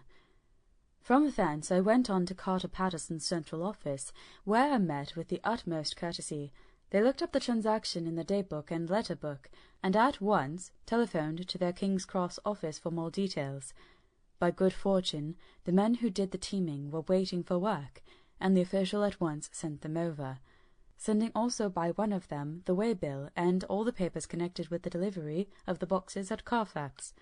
Here again I found the tally agreeing exactly. The carrier's men were able to supplement the paucity of the written words with few details. These were, I shortly found, connected almost solely with the dusty nature of the job, and of the consequent thirst engendered in the operators. On my affording an opportunity, through the medium of the currency of the realm, of the allaying, at a later period, this beneficial evil, one of the men remarked, "That 'ere house, guv'nor, is the roomiest I ever was in. Blime me, but it ain't been touched since 100 years. There was just that thick in the place that you might have slept on it without hurting o' your bones, and the place was that neglected that you might have smelled old Jerusalem in it. But the old chapel, that took the cake, that did. Me and my mate, we thought we wouldn't never get out quick enough. Lor, I wouldn't take less nor quit a moment to stay there arter dark." Having been in the house, I could well believe him, but if he knew what I know, he would, I think, have raised his terms. Of one thing I am now satisfied, that all the boxes which arrived at Whitby from Varna in the Demeter were safely deposited in the old chapel at Carfax. There should be 50 of them there, unless any have since been removed, as from Dr. Seward's diary, I fear. I shall try to see the carter who took away the boxes from Carfax when Renfield attacked them. By following up this clue, we may learn a good deal. Later. Mina and I have worked all day, and we have put all the papers into order. Mina Harker's Journal. 30 September. I am so glad that I hardly know how to contain myself. It is, I suppose, the reaction from the haunting fear which I have had, that this terrible affair and the reopening of his old wounds might act detrimentally on Jonathan. I saw him leave for Whitby with as brave a face as I could, but I was sick with apprehension. The effort has, however, done him good. He was never so resolute, never so strong, never so full of volcanic energy as at present. It is just as that dear, good Professor Van Helsing said. He is true grit, and he improves under strain that would kill a weaker nature. He came back full of life and hope and determination. We have got everything in order for tonight. I feel myself quite wild with excitement. I suppose one ought to pity anything so hunted as the Count. That is just it. This thing is not human, not even beast. To read Dr. Seward's account of poor Lucy's death, and what followed, is enough to dry up the springs of pity in one's heart. Later. Lord Godalming and Mr. Morris arrived earlier than we expected. Dr. Seward was out on business, and had taken Jonathan with him, so I had to see them. It was to me a painful meeting, for it brought back all poor dear Lucy's hopes of only a few months ago. Of course they had heard Lucy speak of me, and it seemed that Dr. Van Helsing too has been quite blowing my trumpet, as Mr. Morris expressed it. Poor fellows, neither of them is aware that I know all about the proposals they made to Lucy. They did not quite know what to say or do, as they were ignorant of the amount of my knowledge, so they had to keep on neutral subjects. However, I thought the matter over, and came to the conclusion that the best thing I could do would be to post them in affairs right up to date. I knew from Dr. Seward's diary that they had been at Lucy's death, her real death, and that I need not fear to betray any secret before the time. So I told them, as well as I could, that I had read all the papers and diaries, and that my husband and I, having typewritten them, had just finished putting them in order. I gave them each a copy to read in the library. When Lord Godalming got his and turned it over, "It does make a pretty good pile," he said. "Did you write all this, Mrs. Harker?" I nodded, and he went on. "I don't quite see the drift of it, but you people are all so good and kind, and have been working so earnestly and so energetically that all I can do is to accept your ideas blindfold and try to help you. I have had one lesson already in accepting facts that should make a man humble to the last hour of his life. Besides, I know you loved my poor Lucy." Here he turned away and covered his face with his hands. I could hear the tears in his voice. Mr. Morris, with instinctive delicacy, just laid a hand for a moment on his shoulder, and then walked quietly out of the room. I suppose there is something in woman's nature that makes a man free to break down before her and express his feelings on the tender or emotional side without feeling it derogatory to his manhood, for when Lord Godalming found himself alone with me, he sat down on the sofa and gave way utterly and openly. I sat down beside him and took his hand. I hope he didn't think it forward of me, and that if he ever thinks of it afterwards he will never have such a thought. There I wrong him. I know he never will. He is too true a gentleman. I said to him, for I could see that his heart was breaking, "I loved dear Lucy, and I know what she was to you, and what you were to her. She and I were like sisters, and now she is gone. Will you not let me be like a sister to you in your trouble? I know what sorrows you have had, though I cannot measure the depth of them. If sympathy and pity can help in your affliction, won't you let me be of some little service? For Lucy's sake." In an instant the poor dear fellow was overwhelmed with grief. It seemed to me that all that he had of late been suffering in silence found a vent at once. He grew quite hysterical, and raising his open hands, beat his palms together in a perfect agony of grief. He stood up and then sat down again, and the tears rained down his cheeks. I felt an infinite pity for him, and opened my arms unthinkingly. With a sob he laid his head on my shoulder, and cried like a wearied child, whilst he shook with emotion. We women have something of the mother in us that makes us rise above smaller matters when the mother spirit is invoked. I felt this big sorrowing man's head resting on me, as though it were that of the baby that some day may lie on my bosom, and I stroked his hair as though he were my own child. I never thought at the time how strange it all was.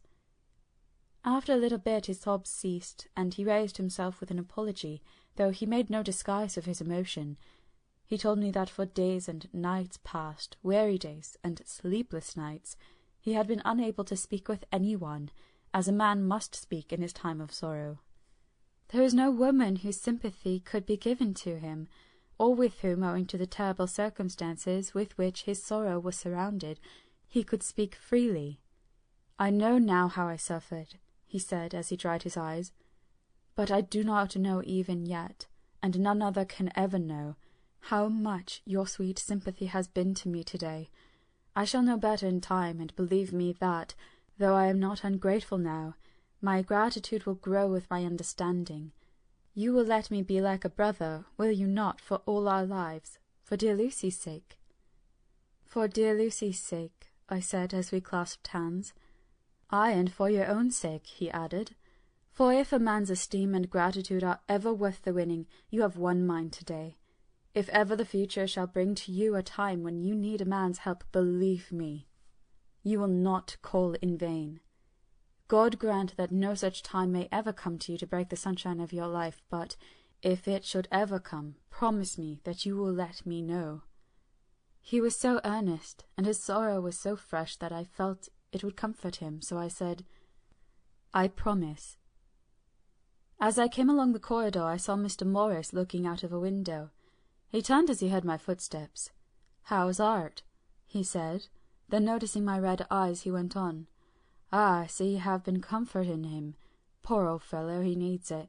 No one but a woman can help a man when he is in trouble of the heart, and he had no one to comfort him.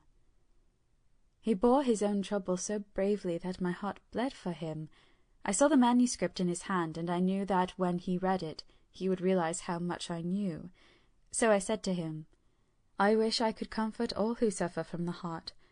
Will you let me be your friend, and will you come to me for comfort if you need it? You will know later on why I speak." He saw that I was in earnest, and stooping took my hand, and raising it to his lips, kissed it. It seemed but poor comfort to so brave and unselfish a soul, and impulsively I bent over and kissed him. The tears rose in his eyes, and there was a momentary choking in his throat. He said quite calmly, "Little girl, you will never regret that true-hearted kindness so long as ever you live." Then he went into the study to his friend. "Little girl," the very words he had used to Lucy, and oh, but he proved himself a friend. End of chapter 17. Chapter 18. Dr. Seward's Diary. 30 September. I got home at 5 o'clock and found that Godalming and Morris had not only arrived, but had already studied the transcripts of the various diaries and letters which Harker and his wonderful wife had made and arranged. Harker had not yet returned from his visit to the carrier's men, of whom Dr. Hennessy had written to me. Mrs. Harker gave us a cup of tea, and I can honestly say that, for the first time since I have lived in it, this old house seemed like home. When we had finished, Mrs. Harker said, "Dr. Seward, may I ask a favour? I want to see our patient, Mr. Renfield. Do let me see him. What you have said of him in your diary interests me so much." She looked so appealing and so pretty that I could not refuse her, and there was no possible reason why I should, so I took her with me. When I went into the room, I told the man that a lady would like to see him, to which he simply answered, "Why?" "She is going through the house and wants to see everyone in it," I answered. "Oh, very well," he said. "Let her come in, by all means, but just wait a minute till I tidy up the place." His method of tidying was peculiar. He simply swallowed all the flies and spiders in the boxes before I could stop him. It was quite evident that he feared, or was jealous of, some interference. When he had got through his disgusting task, he said cheerfully, "Let the lady come in," and sat down on the edge of his bed with his head down, but with his eyelids raised so that he could see her as she entered. For a moment I thought that he might have some homicidal intent. I remembered how quiet he had been just before he attacked me in my own study, and I took care to stand where I could seize him at once if he attempted to make a spring at her. She came into the room with an easy gracefulness which would at once command the respect of any lunatic, for easiness is one of the qualities mad people most respect. She walked over to him, smiling pleasantly, and held out her hand. "Good evening, Mr. Renfield," said she. "You see, I know you, for Dr. Seward has told me of you." He made no immediate reply, but eyed her all over intently with a set frown on his face. This look gave way to one of wonder, which merged into doubt. Then, to my intense astonishment, he said, "You're not the girl the doctor wanted to marry, are you? You can't be, you know, for she's dead." Mrs. Harker smiled sweetly as she replied, "Oh, no, I have a husband of my own, to whom I was married before I ever saw Dr. Seward, or he me. I am Mrs. Harker." "Then what are you doing here?" "My husband and I are staying on a visit with Dr. Seward." "Then don't stay." "But why not?" I felt that this style of conversation might not be pleasant to Mrs. Harker any more than it was to me, so I joined in. "How did you know I wanted to marry anyone?" His reply was simply contemptuous, given in a pause in which he turned his eyes from Mrs. Harker to me, instantly turning them back again. "What an asinine question!" "I don't see that at all, Mr. Renfield," said Mrs. Harker, at once championing me. He replied to her with as much courtesy and respect as he had shown contempt to me. "You will of course understand, Mrs. Harker, that when a man is so loved and honoured as our host is, everything regarding him is of interest in our little community. Dr. Seward is loved not only by his household and his friends, but even by his patients, who, being some of them hardly in mental equilibrium, are apt to distort causes and effects. Since I myself have been an inmate of a lunatic asylum, I cannot but notice that the sophistic tendencies of some of its inmates leaned towards the airs of non causa and ignoratio elenchi. I positively opened my eyes at this new development. Here was my own pet lunatic, the most pronounced of his type that I had ever met with, talking elemental philosophy and with the manner of a polished gentleman. I wonder if it was Mrs. Harker's presence which had touched some chord in his memory, if this new phase was spontaneous, or in any way due to her unconscious influence. She must have some rare gift or power. We continued to talk for some time, and, seeing that he was seemingly quite reasonable, she ventured, looking at me questioningly, as she began, to lead him to his favourite topic. I was again astonished, for he addressed himself to the question with the impartiality of the completest sanity. He even took himself as an example when he mentioned certain things. Why, I myself am an instance of a man who had a strange belief. Indeed, it was no wonder that my friends were alarmed and insisted on my being put under control. I used to fancy that life was a positive and perpetual entity, and that by consuming a multitude of live things, no matter how low in the scale of creation, one might indefinitely prolong life. At times I held the belief so strongly that I actually tried to take human life. The doctor here will bear me out that on one occasion I tried to kill him for the purpose of strengthening my vital powers, by the assimilation with my own body of his life through the medium of his blood. By the assimilation with my own body of his life through the medium of his blood, relying, of course, upon the scriptural phrase, "For the blood is the life," though indeed the vendor of a certain nostrum has vulgarized the truism to the very point of contempt. Isn't that true, doctor? I nodded assent, for I was so amazed that I hardly knew what to either think or say. It was hard to imagine that I had seen him eat up all his spiders and flies not 5 minutes before.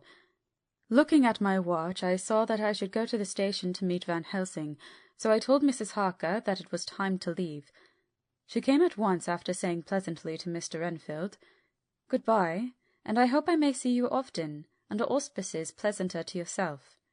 To which, to my astonishment, he replied, "Good-bye, my dear. I pray God I may never see your sweet face again. May he bless and keep you." When I went to the station to meet Van Helsing, I left the boys behind me. Poor Art seemed more cheerful than he has been since Lucy first took ill, and Quincy is more like his own bright self than he has been for many a long day. Van Helsing stepped from the carriage with the eager nimbleness of a boy. He saw me at once and rushed up to me, saying, "Ah, friend John, how goes all? Well? So, I have been busy, for I come here to stay if need be. All affairs are settled with me, and I have much to tell. Madamina is with you? Yes, and her so fine husband? And Arthur and my friend Quincy, they are with you too? Good." As I drove to the house, I told him of what had passed, and of how my own diary had come to be of some use through Mrs. Harker's suggestion, at which the Professor interrupted me. "Ah, that wonderful Madame Mina! She has a man's brain, a brain that a man should have were he much gifted, and a woman's heart. The good God fashioned her for a purpose, believe me, when he made that so good combination. Friend John, up to now, fortune has made that woman of help to us. After tonight she must not have to do with this so terrible affair. It is not good that she run a risk so great. We men are determined, nay, are we not pledged, to destroy this monster, but it is no part for a woman. Even if she be not harmed, her heart may fail her in so much and so many horrors, and hereafter she may suffer, both in waking from her nerves, and in sleep from her dreams. And, besides, she is a young woman and not so long married. There may be other things to think of some time, if not now. You tell me she has wrote all, then she must consult with us. But tomorrow she say good-bye to this work, and we go alone." I agreed heartily with him, and then I told him what we had found in his absence, that the house which Dracula had bought was the very next one to my own. He was amazed, and a great concern seemed to come on him. "Oh, that we had known it before!" he said, "for then we might have reached him in time to save poor Lucy. However, the milk that is spilt cries not out afterwards, as you say. We shall not think of that, but go on our way to the end." Then he fell into a silence that lasted till we entered my own gateway. Before we went to prepare for dinner, he said to Mrs. Harker, "I am told, Madame Mina, by my friend John, that you and your husband have put up in exact order all things that have been up to this moment." "Not up to this moment, Professor," she said impulsively, "but up to this morning." "But why not up to now? We have seen hitherto how good light all the little things have made. We have told our secrets, and yet no one who has told it is the worse for it." Mrs. Harker began to blush, and taking a paper from her pockets, she said, "Dr. Van Helsing, will you read this and tell me if it must go in? It is my record of today. I too have seen the need of putting down at present everything, however trivial. But there is little in this except what is personal. Must it go in?" The professor read it over gravely and handed it back, saying, "It need not go in if you do not wish it, but I pray that it may. It can but make your husband love you the more, and all of us, your friends, more honour you, as well as more esteem and love." She took it back with another blush and a bright smile. "And so now, up to this very hour, all the records we have are complete and in order. The professor took away one copy to study after dinner, and before our meeting, which is fixed for 9 o'clock, the rest of us have already read everything, so when we meet in the study we shall all be informed as to facts, and can arrange our plan of battle with this terrible and mysterious enemy." Mina Harker's Journal. 30 September. When we met in Dr. Seward's study 2 hours after dinner, which had been at 6 o'clock, we unconsciously formed a sort of board or committee. Professor Van Helsing took the head of the table, to which Dr. Seward motioned him as he came into the room. He made me sit next to him on his right, and asked me to act as secretary. Jonathan sat next to me. Opposite us were Lord Godalming, Dr. Seward, and Mr. Morris, Lord Godalming being next to the professor, and Dr. Seward in the centre. The professor said, "I may, I suppose, take it that we are all acquainted with the facts that are in these papers." We all expressed assent, and he went on, "Then it were, I think, good that I tell you something of the kind of enemy with which we have to deal. I shall then make it known to you something of the history of this man, which has been ascertained for me, so we may then discuss how we shall act, and can take our measure accordingly. There are such beings as vampires. Some of us have evidence that they exist.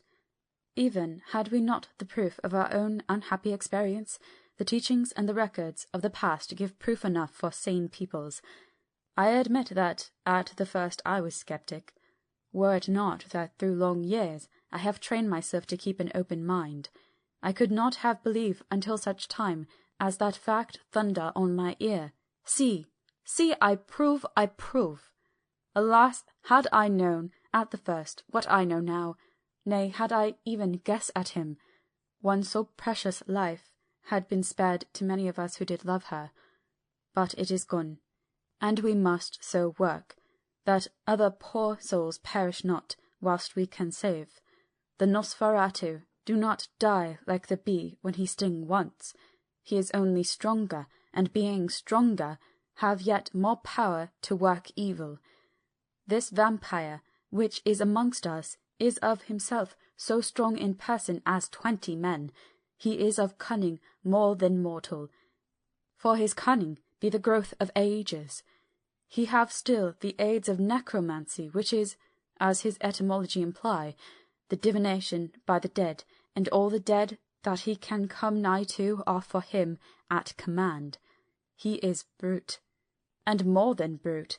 He is devil in callous, and the heart of him is not. He can, within limitations, appear at will when and where, and in any of the forms that are to him.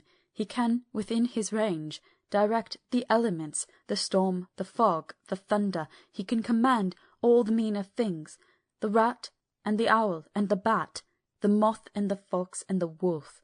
He can grow and become small. He can at times vanish and come unknown. How, then, are we to begin our strike to destroy him? How shall we find his where, and having found it, how can we destroy? My friends, this is much. it is a terrible task that we undertake, and there may be consequence to make the brave shudder. For if we fail in this fight, he must surely win, and then where end we? Life is nothing's, I heed him not. But to fail here is not mere life or death.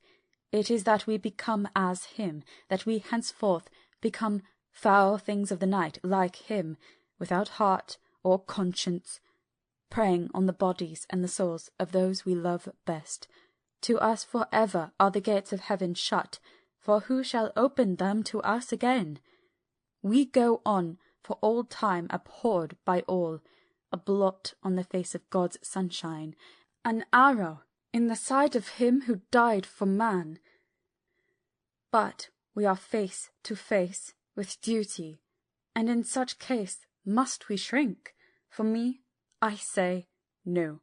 But then I am old, and life with his sunshine, his fair places, his song of birds, his music and his love, lie far behind.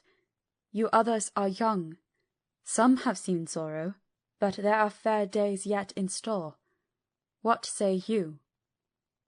Whilst he was speaking, Jonathan had taken my hand. I feared oh so much that the appalling nature of our danger was overcoming him when I saw his hand stretch out, but it was life to me to feel its touch, so strong, so self-reliant, so resolute.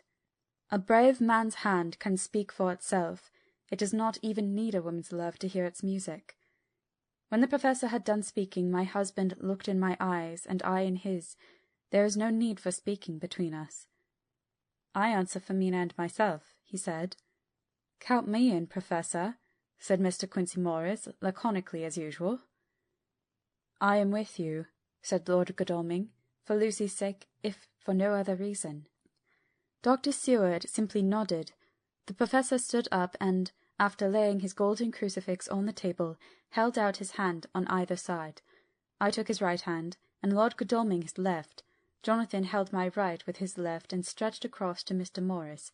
So as we all took hands, our solemn compact was made. I felt my heart icy cold, but it did not even occur to me to draw back. We resumed our places, and Dr. Van Helsing went on with a sort of cheerfulness which showed that the serious work had begun. It was to be taken as gravely and in as business-like a way as any other transaction of life. Well, you know what we have to contend against, but we, too, are not without strength. We have on our side power of combination, a power denied to the vampire kind. We have sources of science, we are free to act and think, and the hours of the day and the night are ours equally. In fact, so far as our powers extend, they are unfettered, and we are free to use them. We have self-devotion in a cause and an end to achieve which is not a selfish one. These things are much. Now, let us see how far the general powers arrayed against us are restrict, and how the individual cannot. In fact, let us consider the limitations of the vampire in general, and of this one in particular. All we have to go upon are traditions and superstitions. These do not at the first appear much. When the matter is one of life and death, nay, of more than either life or death, yet must we be satisfied, in the first place because we have to be, no other means is at our control, and secondly, because, after all, these things, tradition and superstition, are everything. Does not the belief in vampires rest for others, though not, alas, for us, on them? A year ago, which of us would have received such a possibility in the midst of our scientific, sceptical, matter-of-fact 19th century? We even scouted a belief that we saw justified under our very eyes. Take it, then, that the vampire and the belief in his limitations and his cure rest for the moment on the same base. For let me tell you, he is known everywhere that men have been, in old Greece, in old Rome. He flourished in Germany all over, in France, in India, even in Charnot seas, and in China, so far from us, in all ways. There even is he, and the peoples fear him at this day. We have followed the wake of the berserker Icelander, the devil-begotten Hun, the Slav, the Saxon, the Magyar. So far, then, We have all we may act upon, and let me tell you that very much of the beliefs are justified by what we have seen in our own so unhappy experience. The vampire live on, and cannot die by mere passing of the time. He can flourish, when that he can fatten on the blood of the living. Even more, we have seen amongst us that he can even grow younger, that his vital faculties grow strenuous, and seem as though they refresh themselves when his special pabulum is plenty. But he cannot flourish without this diet. He eat not as others. Even friend Jonathan, who lived with him for weeks, did never see him to eat, never. He throws no shadow, he make in the mirror no reflect, as again Jonathan observe. He has the strength of many on his hand. Witness again Jonathan when he shut the door against the wolves, and when he help him from the diligence too. He can transform himself to wolf, as we gather from the ship arrival in Whitby. When he tear open the dog, he can be as bat, as Madame Mina saw him on the window at Whitby, and as friend John saw him fly from this so near house, and as my friend Quincy saw him at the window of Miss Lucy. He can come in mist which he create.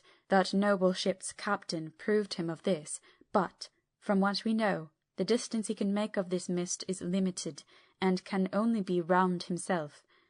He come on moonlight rays as elemental dust, as again Jonathan saw those sisters in the castle of Dracula. He become so small. We ourselves saw Miss Lucy, ere she was at peace, slip through a hairbreadth space at the tomb door.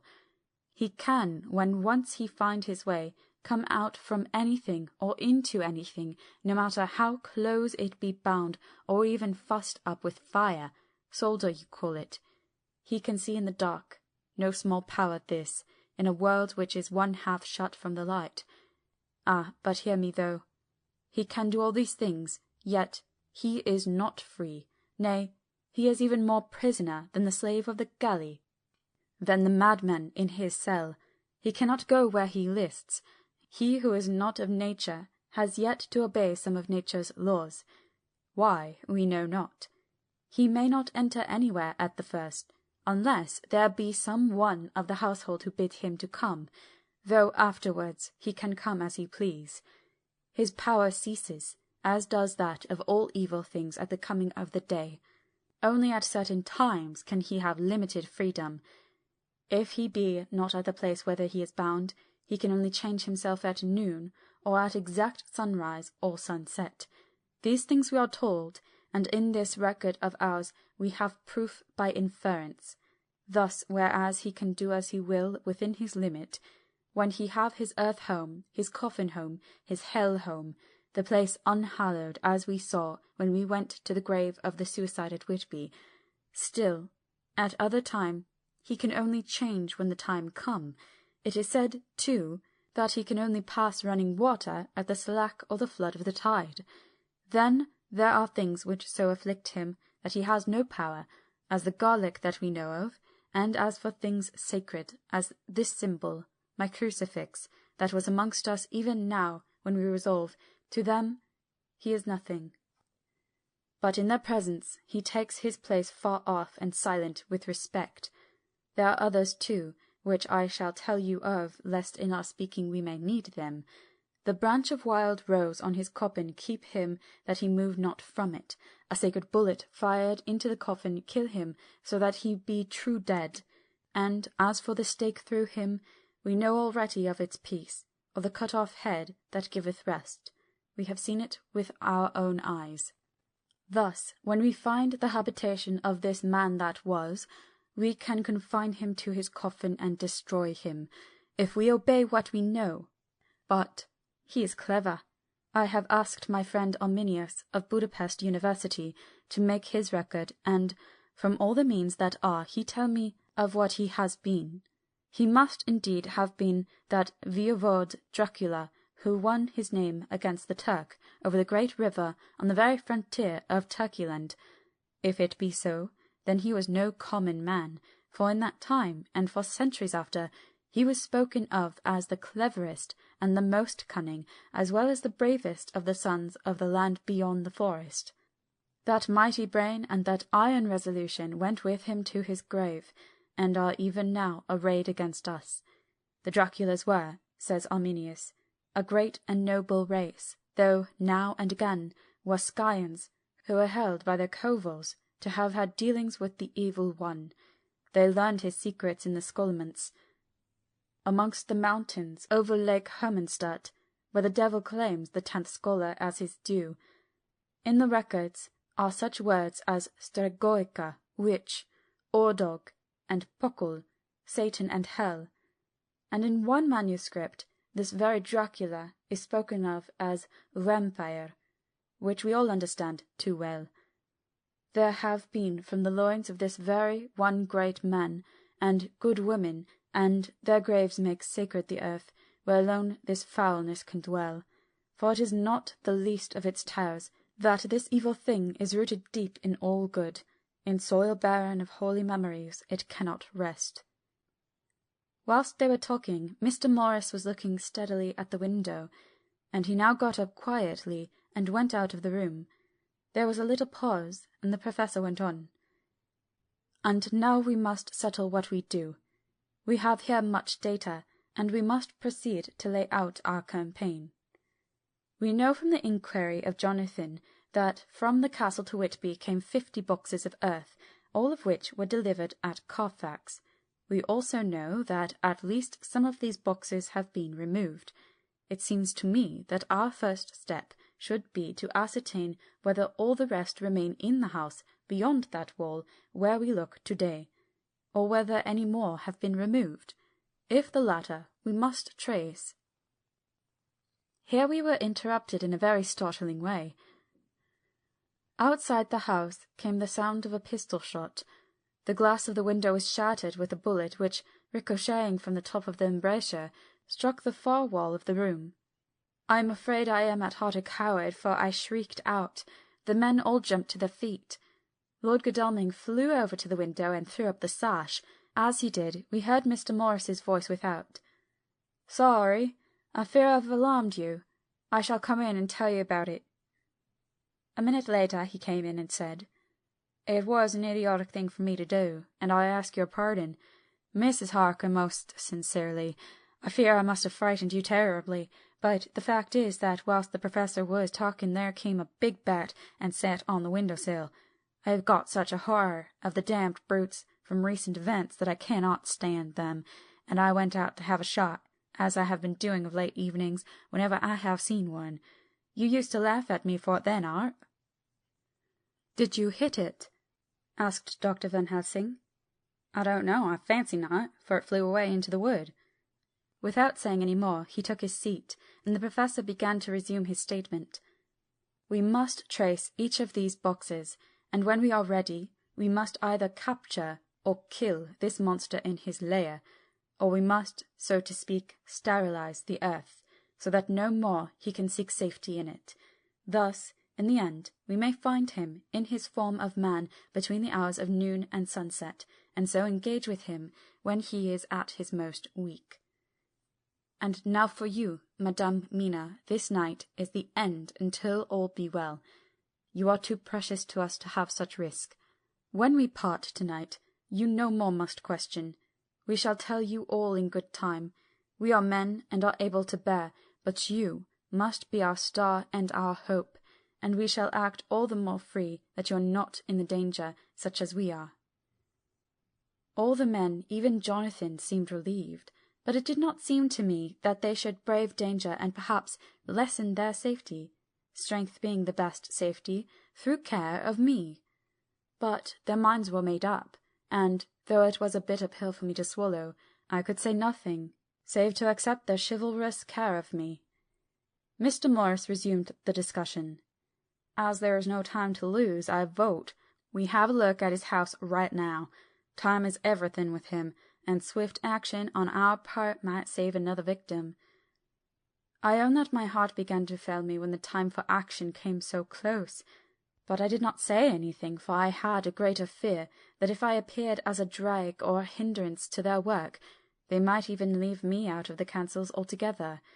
They have now gone off to Carfax, which means to get into the house. Manlike, they have told me to go to bed and sleep, as if a woman can sleep when those she loves are in danger. I shall lie down and pretend to sleep, lest Jonathan have added anxiety about me when he returns. Dr. Seward's Diary. 1 October, 4 a.m. Just as we were about to leave the house, an urgent message was brought to me from Renfield to know if I would see him at once, as he had something of the utmost importance to say to me. I told the messenger to say that I would attend to his wishes in the morning. I was busy just at the moment. The attendant added, "He seems very importunate, sir. I have never seen him so eager. I don't know but what, if you don't see him soon, he will have one of his violent fits." I knew the man would not have said this without some cause, so I said, "All right, I'll go now," and I asked the others to wait a few minutes for me, as I had to go and see my patient. "Take me with you, friend John," said the Professor. "His case in your diary interests me much, and it had bearing, too, now and again, on our case. I should much like to see him, and especially when his mind is disturbed." "May I come also?" asked Lord Godalming. "Me too," said Quincey Morris. "May I come?" said Harker. I nodded, and we all went down the passage together. We found him in a state of considerable excitement, but far more rational in his speech and manner than I had ever seen him. There was an unusual understanding of himself, which was unlike anything I had ever met in a lunatic, and he took it for granted that his reasons would prevail with others entirely sane. We all four went into the room, but none of the others at first said anything. His request was that I would at once release him from the asylum and send him home. This he backed up with arguments regarding his complete recovery, and adduced to his own existing sanity. "I appeal to your friends," he said. "They will, perhaps, not mind sitting in judgment on my case. By the way, you have not introduced me." I was so much astonished that the oddness of introducing a madman in an asylum did not strike me at the moment, and, besides, there was a certain dignity in the man's manner, so much of the habit of equality, that I at once made the introduction. Lord Godalming, Professor Van Helsing, Mr. Quincey Morris of Texas, Mr. Renfield. He shook hands with each of them, saying in turn, "Lord Godalming, I had the honour of seconding your father at Wyndham. I grieve to know by your holding the title that he is no more. He was a man loved and honoured by all who knew him, and in his youth was, I have heard, the inventor of a burnt rum punch, much patronized on Derby night. Mr. Morris, you should be proud of your great state. Its reception into the Union was a precedent which many have far-reaching effects hereafter, when the Pole and the Tropics may hold alliance to the Stars and Stripes. The power of treaty may yet prove a vast engine of enlargement.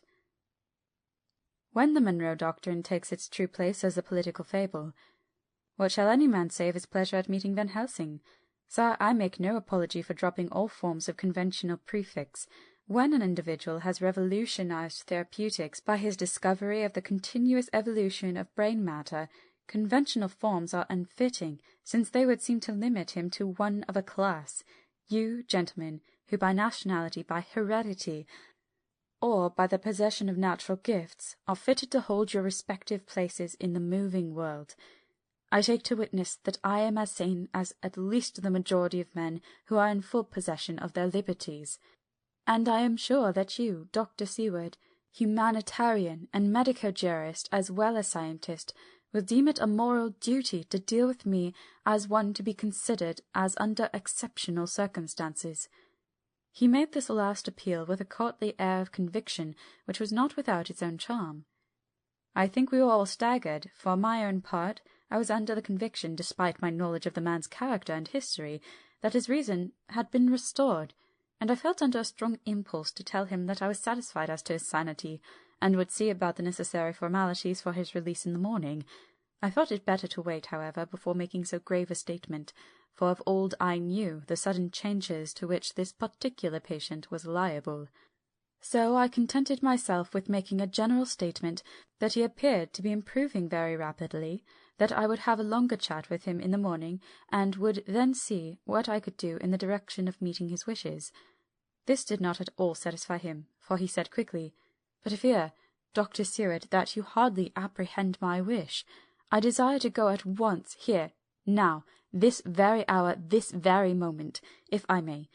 Time presses, and in our implied agreement with the old scytheman it is of the essence of the contract. I am sure it is only necessary to put before so admirable a practitioner as Dr. Seward so simple yet so momentous a wish to ensure its fulfilment. He looked at me keenly, and seeing the negative in my face, turned to the others and scrutinized them closely. Not meeting any sufficient response, he went on. "Is it possible that I have erred in my supposition?" "You have," I said frankly, but at the same time, as I felt, brutally. There was a considerable pause, and then he said slowly, "Then I suppose I must only shift my ground of request. Let me ask for this concession, boon, privilege, what you will. I am content to implore in such a case, not on personal grounds, but for the sake of others. I'm not at liberty to give you the whole of my reasons, but you may, I assure you, take it from me that they are good ones, sound and unselfish, and spring from the highest sense of duty. Could you look, sir, into my heart, you would approve to the full the sentiments which animate me. Nay, more, you would count me amongst the best and truest of your friends." Again he looked at us all keenly. I had a growing conviction that this sudden change of his entire intellectual method was but yet another form or phase of his madness, and so determined to let him go on a little longer, knowing from experience that he would, like all lunatics, give himself away in the end. Van Helsing was gazing at him with a look of utmost intensity, his bushy eyebrows almost meeting with the fixed concentration of his look. He said to Renfield, in a tone which did not surprise me at the time, but only when I thought of it afterwards, for it was as of one addressing an equal, "Can you not tell frankly your real reason for wishing to be free tonight? I will undertake that if you will satisfy even me, a stranger, without prejudice, and with the habit of keeping an open mind, Dr. Seward will give you, at his own risk and on his own responsibility, the privilege you seek." He shook his head sadly, and with a look of poignant regret on his face, the Professor went on. "Come, sir, bethink yourself. You claim the privilege of reason in the highest degree, since you seek to impress us with your complete reasonableness. You do this, whose sanity we have reason to doubt, since you are not yet released from medical treatment for this very defect.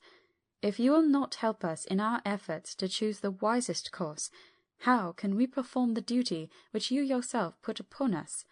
Be wise and help us, and if we can, we shall aid you to achieve your wish." He still shook his head as he said, "Dr. Van Helsing, I have nothing to say. Your argument is complete, and if I were free to speak, I should not hesitate a moment, but I am not my own master in the matter. I can only ask you to trust me. If I am refused, the responsibility does not rest with me." I thought it was now time to end the scene, which was becoming too comically grave, so I went towards the door, simply saying, "Come, my friends, we have work to do. Good night." As, however, I got near the door, a new change came over the patient. He moved towards me so quickly that for the moment I feared that he was about to make another homicidal attack. My fears, however, were groundless, for he held up his 2 hands imploringly, and made his petition in a moving manner. As he saw that the very excess of his emotion was militating against him, by restoring us more to our old relations, he became still more demonstrative. I glanced at Van Helsing and saw my conviction reflected in his eyes, so I became a little more fixed in my manner, if not more stern, and motioned to him that his efforts were unavailing. I had previously seen something of the same constantly growing excitement in him when he had to make some request of which at the time he had thought much, such, for instance, as when he wanted a cat, and I was prepared to see the collapse into the same sullen acquiescence on this occasion. My expectation was not realized, for when he found that his appeal would not be successful, he got into quite a frantic condition. He threw himself on his knees, and held up his hands, wringing them in plaintive supplication, and poured forth a torrent of entreaty, with the tears rolling down his cheeks, and his whole face and form expressive of the deepest emotion. Let me entreat you, Dr. Seward. Oh, let me implore you to let me out of this house at once. Send me away how you will, and where you will. Send keepers with me with whips and chains. Let them take me in a strait waistcoat, manacled and leg ironed, even to a jail. But let me go out of this. You don't know what you do by keeping me here. I am speaking from the depths of my heart, of my very soul. You do not know whom you wrong or how, and I may not tell. Woe is me, I may not tell. By all you hold sacred, by all you hold dear, by your love that is lost, by your hope that lives, for the sake of the Almighty, take me out of this and save my soul from guilt. Can't you hear me, man? Can't you understand? Will you never learn? Don't you know that I am sane and earnest now, that I am no lunatic in a mad fit, but the sane man fighting for his soul? Oh, hear me! Hear me! Let me go! Let me go! Let me go! I thought that the longer this went on, the wilder he would get, and so would bring on a fit, so I took him by the hand and raised him up. Come, I said sternly. No more of this. We have had quite enough already. Get to your bed and try to behave more discreetly. He suddenly stopped and looked at me intently for several moments. Then, without a word, he rose and, moving over, sat down on the side of the bed. The collapse had come, as on former occasion, just as I had expected. When I was leaving the room, last of our party, he said to me in a quiet, well-bred voice, "You will, I trust, Dr. Seward, do me the justice to bear in mind, later on, that I did what I could to convince you tonight." End of Chapter 18. Chapter 19. Jonathan Harker's Journal. 1 October, 5 a.m. I went with the party to the search with an easy mind, for I think I never saw Mina so absolutely strong and well. I am so glad that she consented to hold back and let us men do the work. However, it was a dread to me that she was in this fearful business at all, but now that her work is done, and that it is due to her energy and brains and foresight that the whole story is put together in such a way that every point tells, she may well feel that her part is finished, and that she can henceforth leave the rest to us. We were, I think, all a little upset by the scene with Mr. Renfield. When we came away from his room, we were silent till we got back to the study. Then Mr. Moore said to Dr. Seward, "Say, Jack, if that man wasn't attempting a bluff, he is about the sanest lunatic I ever saw. I am not sure, but I believe that he had some serious purpose, and if he had, it was pretty rough on him not to get a chance." Lord Godalming and I were silent, but Dr. Van Helsing added, "Friend John, you know more of lunatics than I do, and I'm glad of it, for I fear that if it had been to me to decide, I would before that last hysterical outburst have given him free. But we live and learn, and in our present task we must take no chance. As my friend Quincy would say, all is best as they are." Dr. Seward seemed to answer them both in a dreamy kind of way. "I don't know but that I agree with you. If that man had been an ordinary lunatic, I would have taken my chance of trusting him. But he seems so mixed up with the Count in an indexy kind of way that I am afraid of doing anything wrong by helping his fads. I can't forget how he prayed with almost equal fervour for a cat, and then tried to tear my throat out with his teeth. Besides, he called the Count Lord and Master, and he may want to get out to help him in some diabolical way. That horrid thing has the wolves and the rats and his own kind to help him, so I suppose he isn't above trying to use a respectable lunatic. He certainly did seem earnest, though. I only hope we have done what is best. These things, in conjunction with the wild work we have in hand, help to unnerve a man." The Professor stepped over, and, laying his hand on his shoulder, said in his grave kindly way, "Friend John, have no fear. We are trying to do our duty in a very sad and terrible case.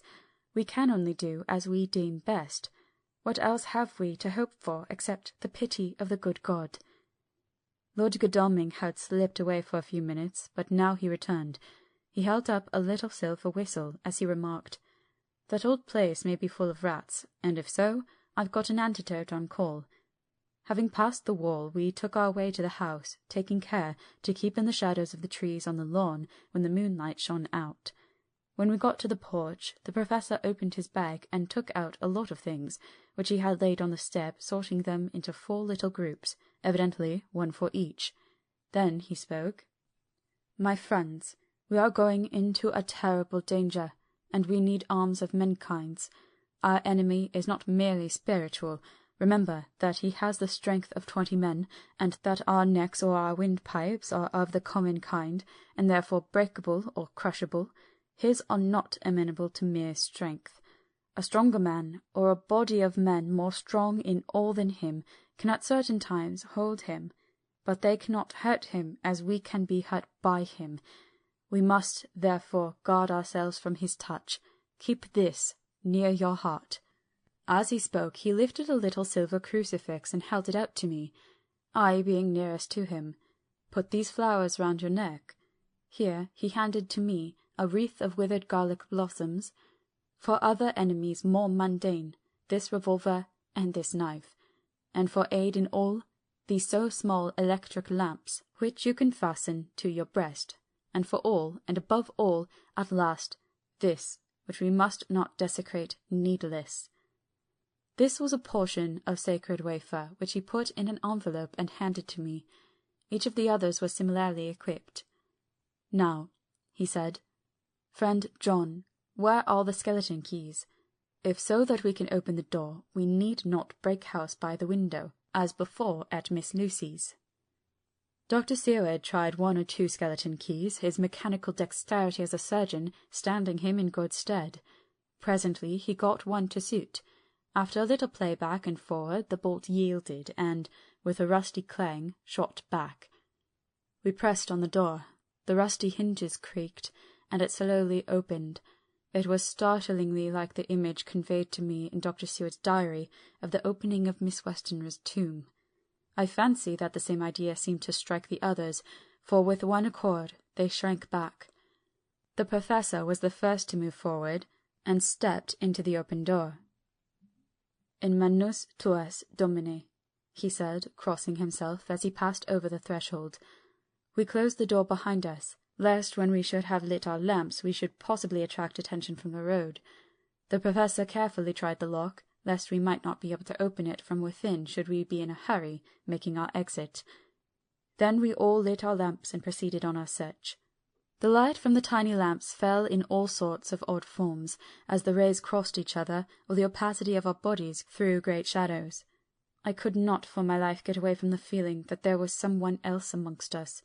I suppose it was the recollection, so powerfully brought home to me by the grim surroundings of that terrible experience in Transylvania.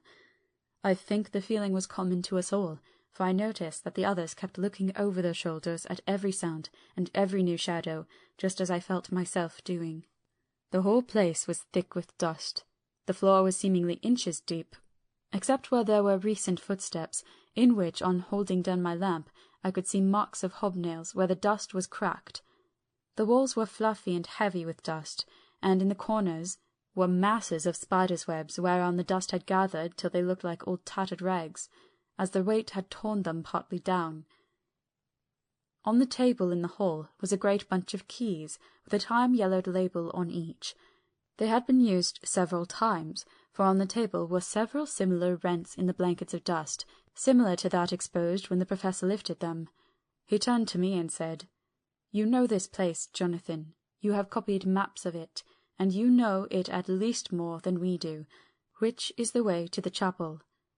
I had an idea of its direction, though on my former visit I had not been able to get admission to it, so I led the way, and after a few wrong turnings found myself opposite a low arched oaken door, ribbed with iron bands. "This is the spot," said the Professor as he turned his lamp on a small map of the house, copied from the file of my original correspondence regarding the purchase. With a little trouble we found the key on the bunch and opened the door. We were prepared for some unpleasantness, for as we were opening the door a faint malodorous air seemed to exhale through the gaps, but none of us ever expected such an odour as we encountered. None of the others had met the Count at all at close quarters, and when I had seen him he was either in the fasting stage of his existence in rooms, or, when he was gloated with fresh blood, in a ruined building open to the air. But here the place was small and close, and the long disuse had made the air stagnant and foul. There was an earthy smell, as of some dry miasma, which came through the fouler air. But as to the odour itself, how shall I describe it? It was not alone that it was composed of all the ills of mortality, and with the pungent acrid smell of blood, but it seemed as though corruption had become itself corrupt. Faugh! It sickens me to think of it. Every breath exhaled by that monster seemed to have clung to the place and intensified its loathsomeness. Under ordinary circumstances such a stench would have brought our enterprise to an end, but this was no ordinary case, and the high and terrible purpose in which we were involved gave us a strength which rose above merely physical considerations. After the involuntary shrinking consequent on the first nauseous whiff, we one and all set about our work as though that loathsome place were a garden of roses. We made an accurate examination of the place, the Professor saying as we began, "The first thing is to see how many of the boxes are left. We must then examine every hole and corner and cranny, and see if we cannot get some clue as to what has become of the rest." A glance was sufficient to show how many remained, for the great earth chests were bulky, and there was no mistaking them. There were only 29 left out of the 50. Once I got a fright for seeing Lord Godalming suddenly turn and look out of the vaulted door into the dark passage beyond. I looked too, and for an instant my heart stood still. Somewhere, looking out from the shadow, I seemed to see the highlights of the Count's evil face, the ridge of the nose, the red eyes, the red lips, the awful pallor. It was only for a moment, for, as Lord Godalming said, I thought I saw a face, but it was only the shadows, and resumed his inquiry. I turned my lamp in the direction and stepped into the passage. There was no sign of anyone, and as there were no corners, no doors, no aperture of any kind, but only the solid walls of the passage, there could be no hiding place, even for him. I took it that fear had helped imagination, and said nothing. A few minutes later I saw Morris step suddenly back from a corner which he was examining. We all followed his movement with our eyes, for undoubtedly some nervousness was growing on us, and we saw a whole mass of phosphorescence which twinkled like stars. We all instinctively drew back. The whole place was becoming alive with rats. For a moment or two we stood appalled, all save Lord Godalming, who was seemingly prepared for such an emergency. Rushing over to the great iron-bound oaken door which Dr. Seward had described from the outside, and which I had seen myself, he turned the key in the lock, drew the huge bolts, and swung the door open. Then, taking his little silver whistle from his pocket, he blew a low, shrill call. It was answered from behind Dr. Seward's house by the yelping of dogs, and after about a minute 3 terriers came dashing round the corner of the house. Unconsciously we had all moved towards the door, and as we moved I noticed that the dust had been much disturbed. The boxes which had been taken out had been brought this way, but even in the minute that had elapsed the number of rats had vastly increased. They seemed to swarm over the place all at once, till the lamplight, shining on their moving dark bodies and glittering baleful eyes, made the place look like a bank of earth set with fireflies. The dogs dashed on, but at the threshold suddenly stopped and snarled, and then, simultaneously lifting their noses, began to howl in a most lugubrious fashion. The rats were multiplying in thousands, and we moved out. Lord Godalming lifted one of the dogs, and carrying him in, placed him on the floor. The instant his feet touched the ground he seemed to recover his courage, and rushed at his natural enemies. They fled before him so fast that before he had shaken the life out of a score, the other dogs, who had by now been lifted in the same manner, had but small prey ere the whole mass had vanished. With their going it seemed as if some evil presence had departed, for the dogs frisked about and barked merrily as they made sudden darts at their prostrate foes, and turned them over and tossed them in the air with vicious shakes. We all seemed to find our spirits rise. whether it was the purifying of the deadly atmosphere by the opening of the chapel door, or the relief which we experienced by finding ourselves in the open, I know not, but most certainly the shadow of dread seemed to slip from us like a robe, and the occasion of our coming lost something of its grim significance, though we did not slacken a whit in our resolution. We closed the outer door, and barred and locked it, and bringing the dogs with us, began our search of the house. We found nothing throughout except dust in extraordinary proportions, and all untouched save for my own footsteps when I had made my first visit. Never once did the dogs exhibit any symptom of uneasiness, and even when we returned to the chapel they frisked about as though they had been rabbit hunting in a summer wood. The morning was quickening in the east when we emerged from the front. Dr. Van Helsing had taken the key of the hall door from the bunch and locked the door in orthodox fashion, putting the key into his pocket when he had done. "So far," he said, "our night has been eminently successful. No harm has come to us such as I feared might be, and yet we have ascertained how many boxes are missing. More than all do I rejoice that this, our first, and perhaps our most difficult and dangerous, step has been accomplished without the bringing thereinto our most sweet Madame Mina, or troubling her waking or sleeping thoughts with sights and sounds and smells of horror which she might never forget. One lesson, too, we have learned, if it be allowable to argue a particulari, that the brute beasts which are to the Count's command are yet themselves not amenable to his spiritual power. For look, these rats that would come to his call, just as from his castle top he summoned the wolves to your going, and to that poor mother's cry, though they come to him, they run pell-mell from the so little dogs of my friend Arthur. We have other matters before us, other dangers, other fears, and that monster, he has not used his power over the brute world for the only or the last time. He has not used his power over the brute world for the only or the last time tonight. So be it that he has gone elsewhere. Good. It has given us opportunity to cry check in some ways in this chess game, which we play for the stake of human souls. And now let us go home. The dawn is close at hand, and we have reason to be content with our first night's work. It may be ordained that we have many nights and days to follow, if full of peril, but we must go on, and from no danger shall we shrink. The house was silent when we got back, save for some poor creature who was screaming away in one of the distant wards, and a low, moaning sound from Renfield's room. The poor wretch was doubtless torturing himself after the manner of the insane, with needless thoughts of pain.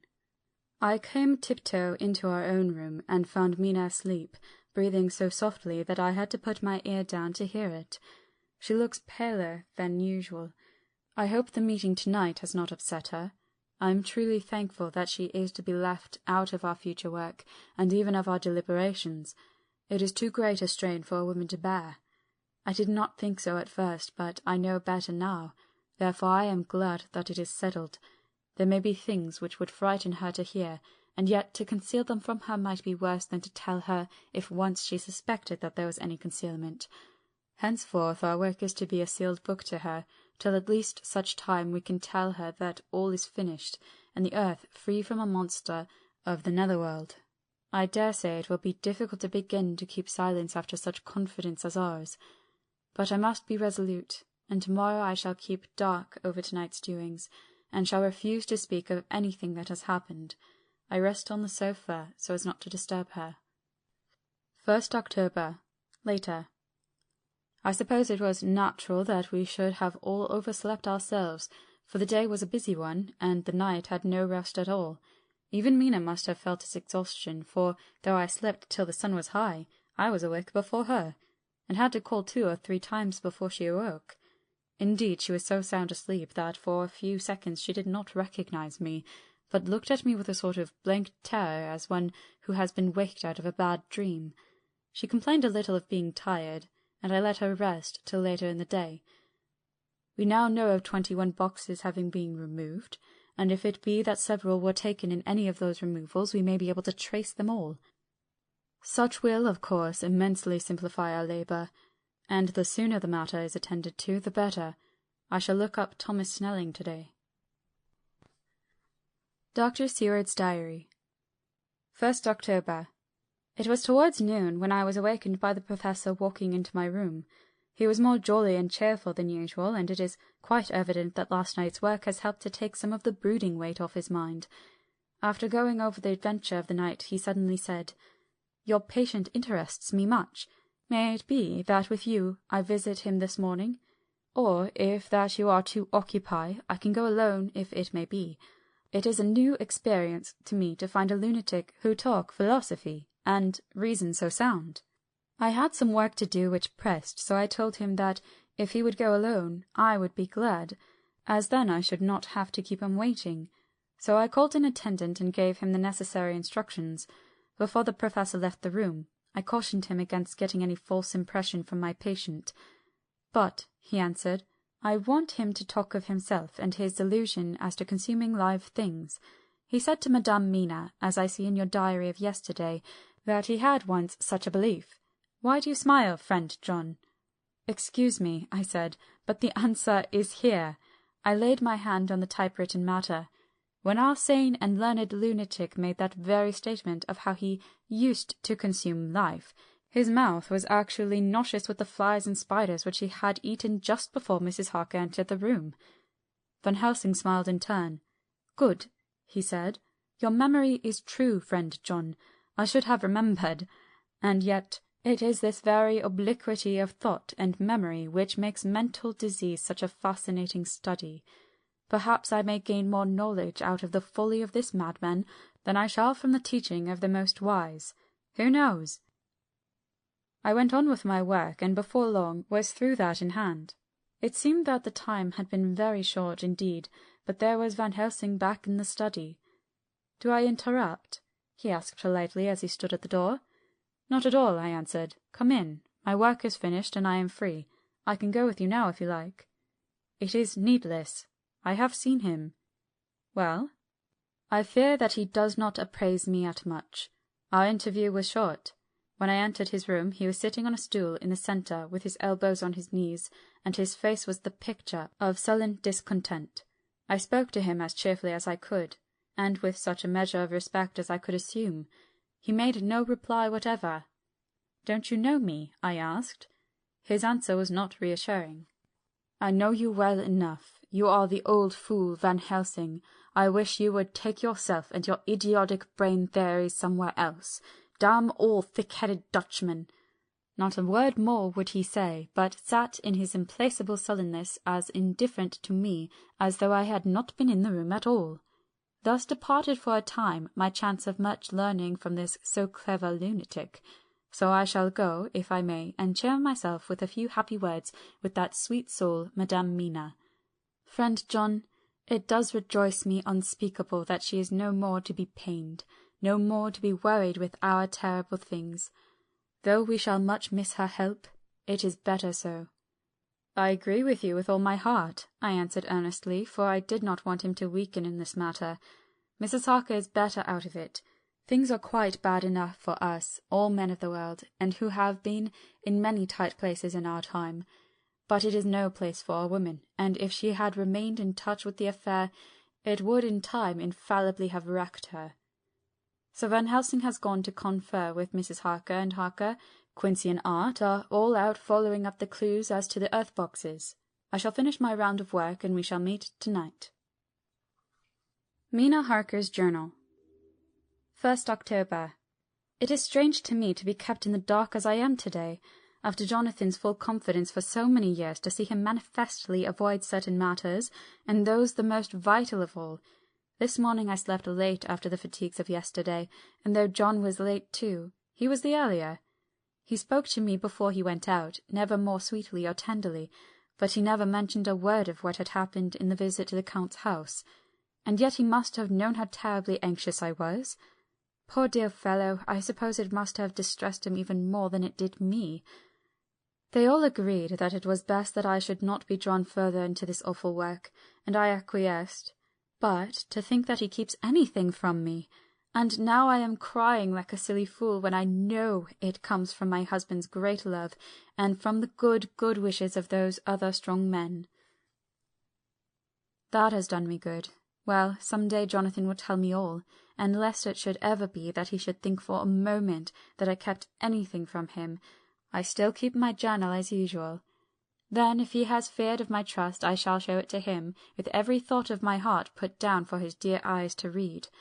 I feel strangely sad and low-spirited today. I suppose it is the reaction from the terrible excitement. Last night I went to bed when the men had gone simply because they told me so. I didn't feel sleepy, and I did feel full of devouring anxiety. I kept thinking over everything that has been ever since Jonathan came to see me in London, and it all seems like a horrible tragedy, with fate pressing on relentlessly to some destined end. Everything that one does seems, no matter how right it may be, to bring on the very thing which is most to be deplored. If I hadn't gone to Whitby, perhaps poor dear Lucy would be with us now. She hadn't taken to visiting the churchyard till I came, and if she hadn't come there in the daytime with me, she wouldn't have walked there in her sleep, and if she hadn't gone there at night in the sleep, that monster couldn't have destroyed her as it did. Oh, why did I ever go to Whitby? There now, crying again. I wonder what has come over me to-day. I must hide it from Jonathan, for if he knew that I had been crying twice in one morning, I, who never cried on my own account, and whom he has never caused to shed a tear, the dear fellow would fret his heart out. I shall put a bold face on, and if I do feel weepy, he shall never see it.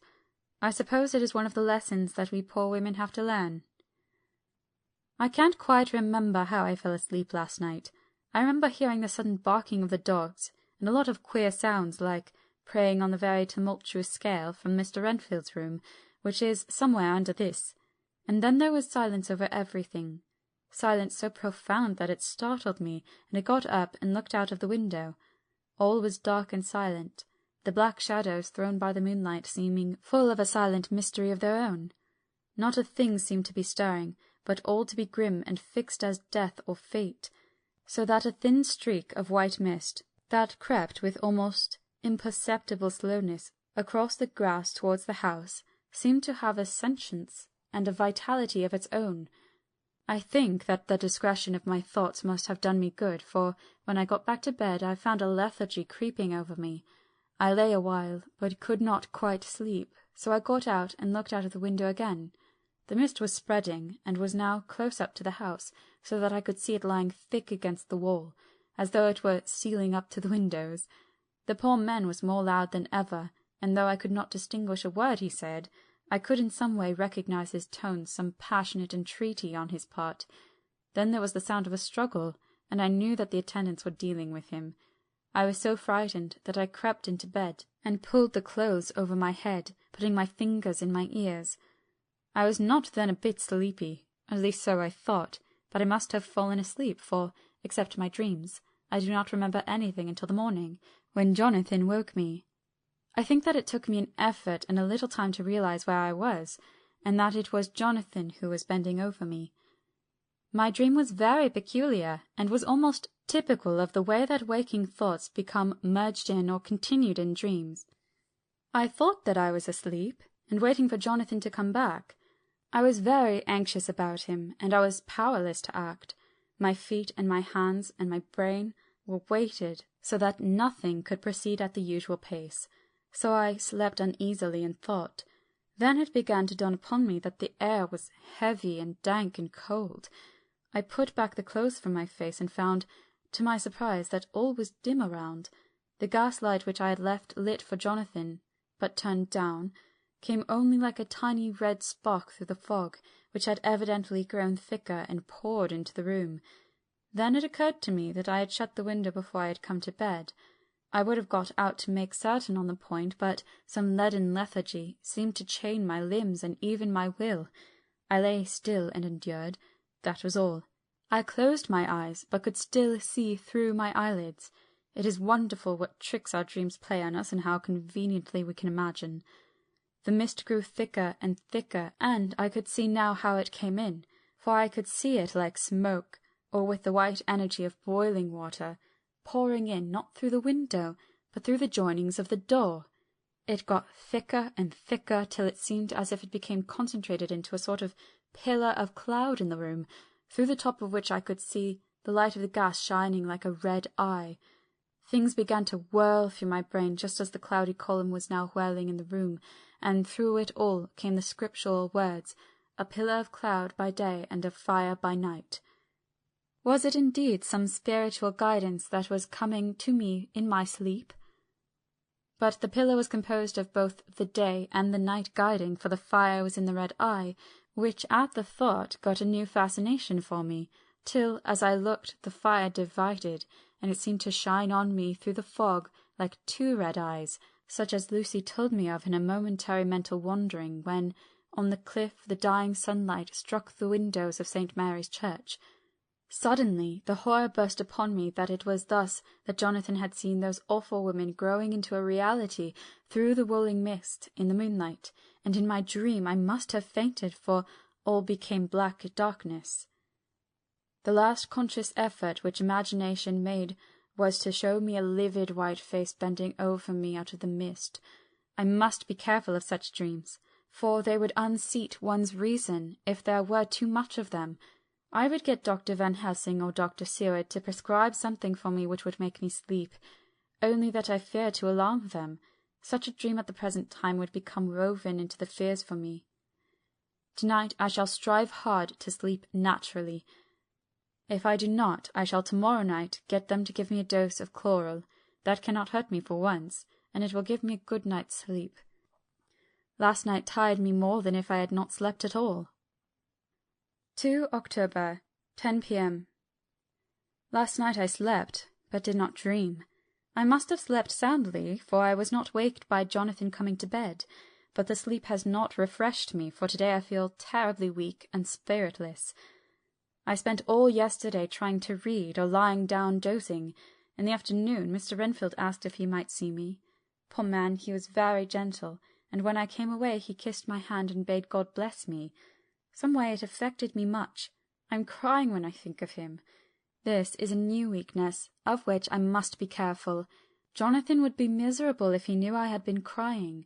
He and the others were out till dinner-time, and they all came in tired. I did what I could to brighten them up, and I suppose that the effort did me good, for I forgot how tired I was. After dinner they sent me to bed, and all went off to smoke together, as they said, but I knew that they wanted to tell each other of what had occurred to each during the day. I could see from Jonathan's manner that he had something important to communicate.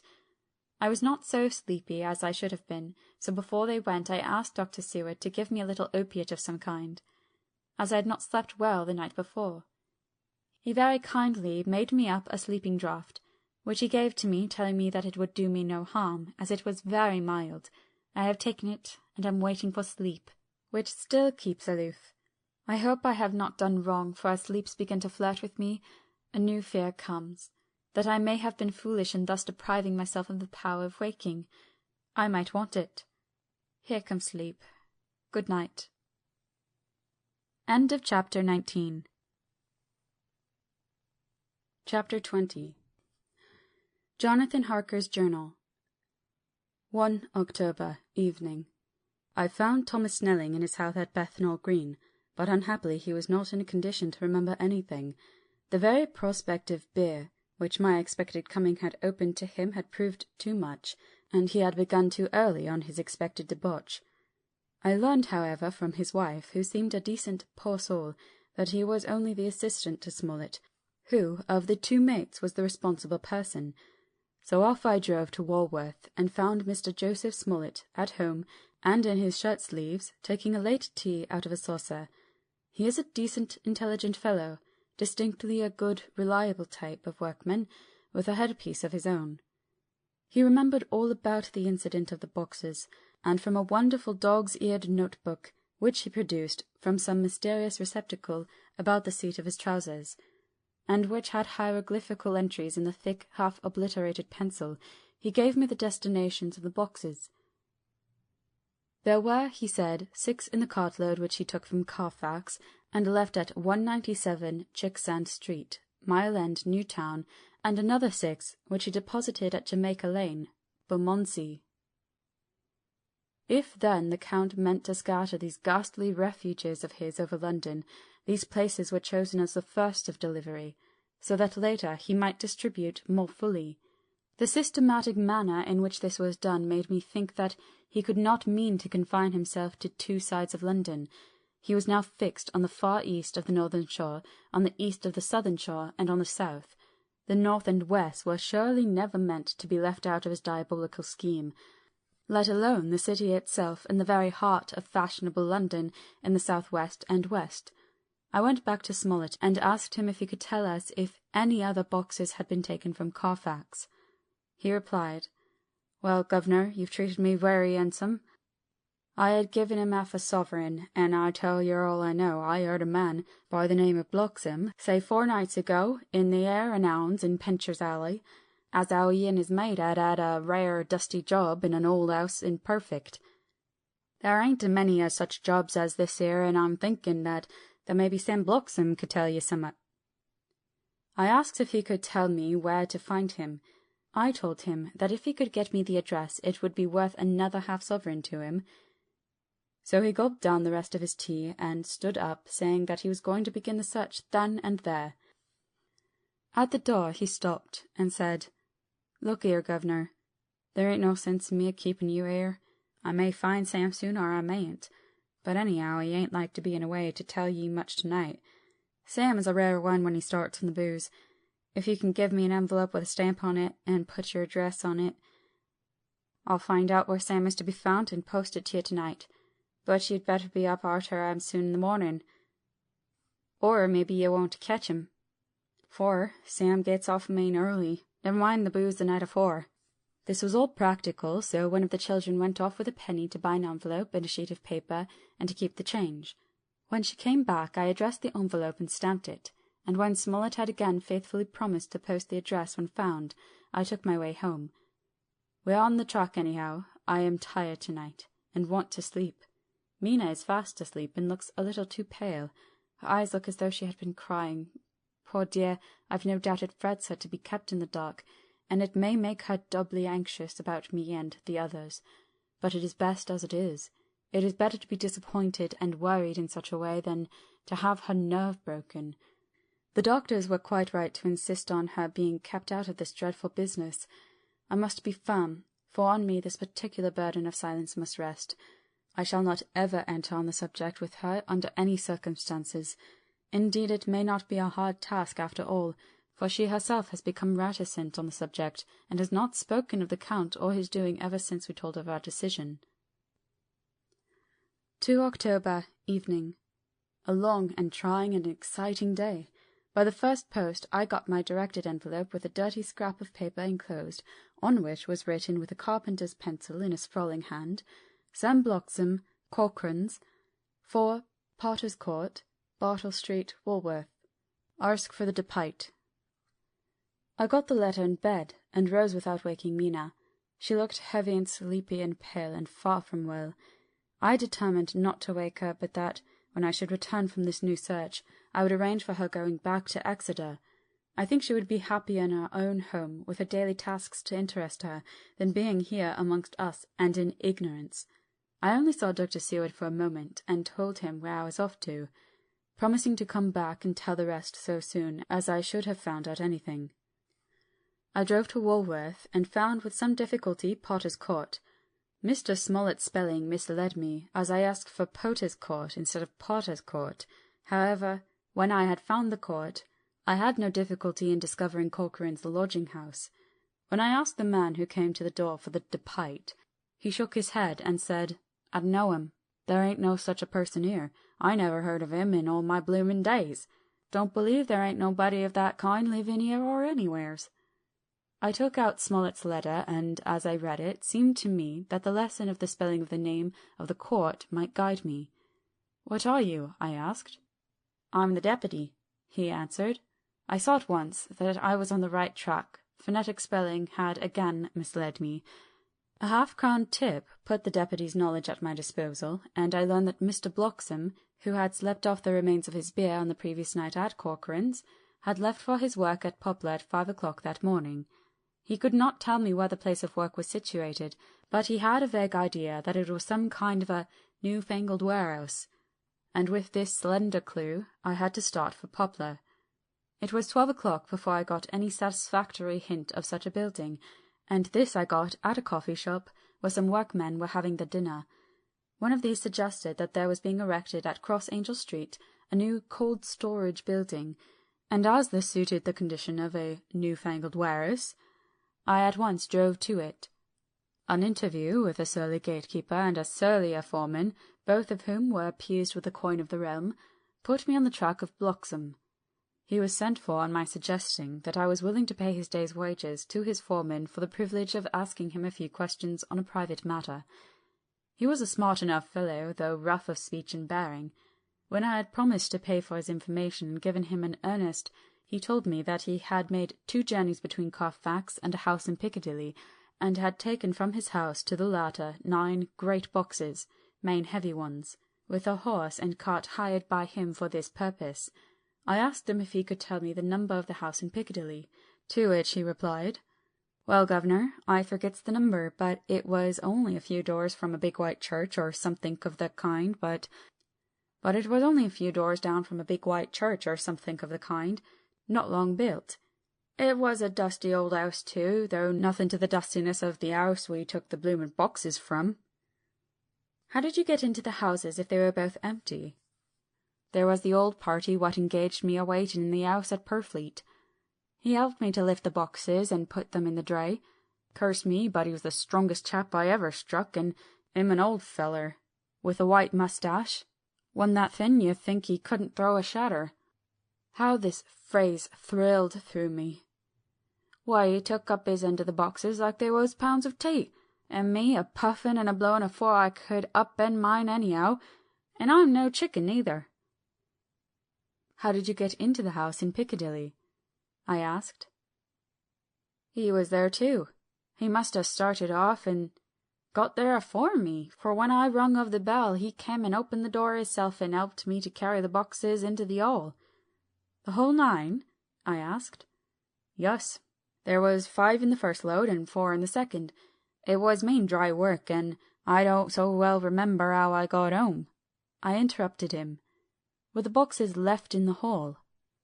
"Yus. It was a big hole, and there was nothing else in it." I made one more attempt to further matters. "You didn't have any key?" "Never used no key nor nothink. The old gent he opened the door hisself and shut it again when I drove off. Don't remember the last time, but that was the beer." "And you can't remember the number of the house?"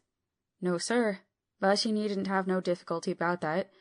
It's an iron with a stone front with a bow on it, and I steps up to the door. I know them steps haven't had to carry the boxes up with 3 loafers what come round to earn a copper.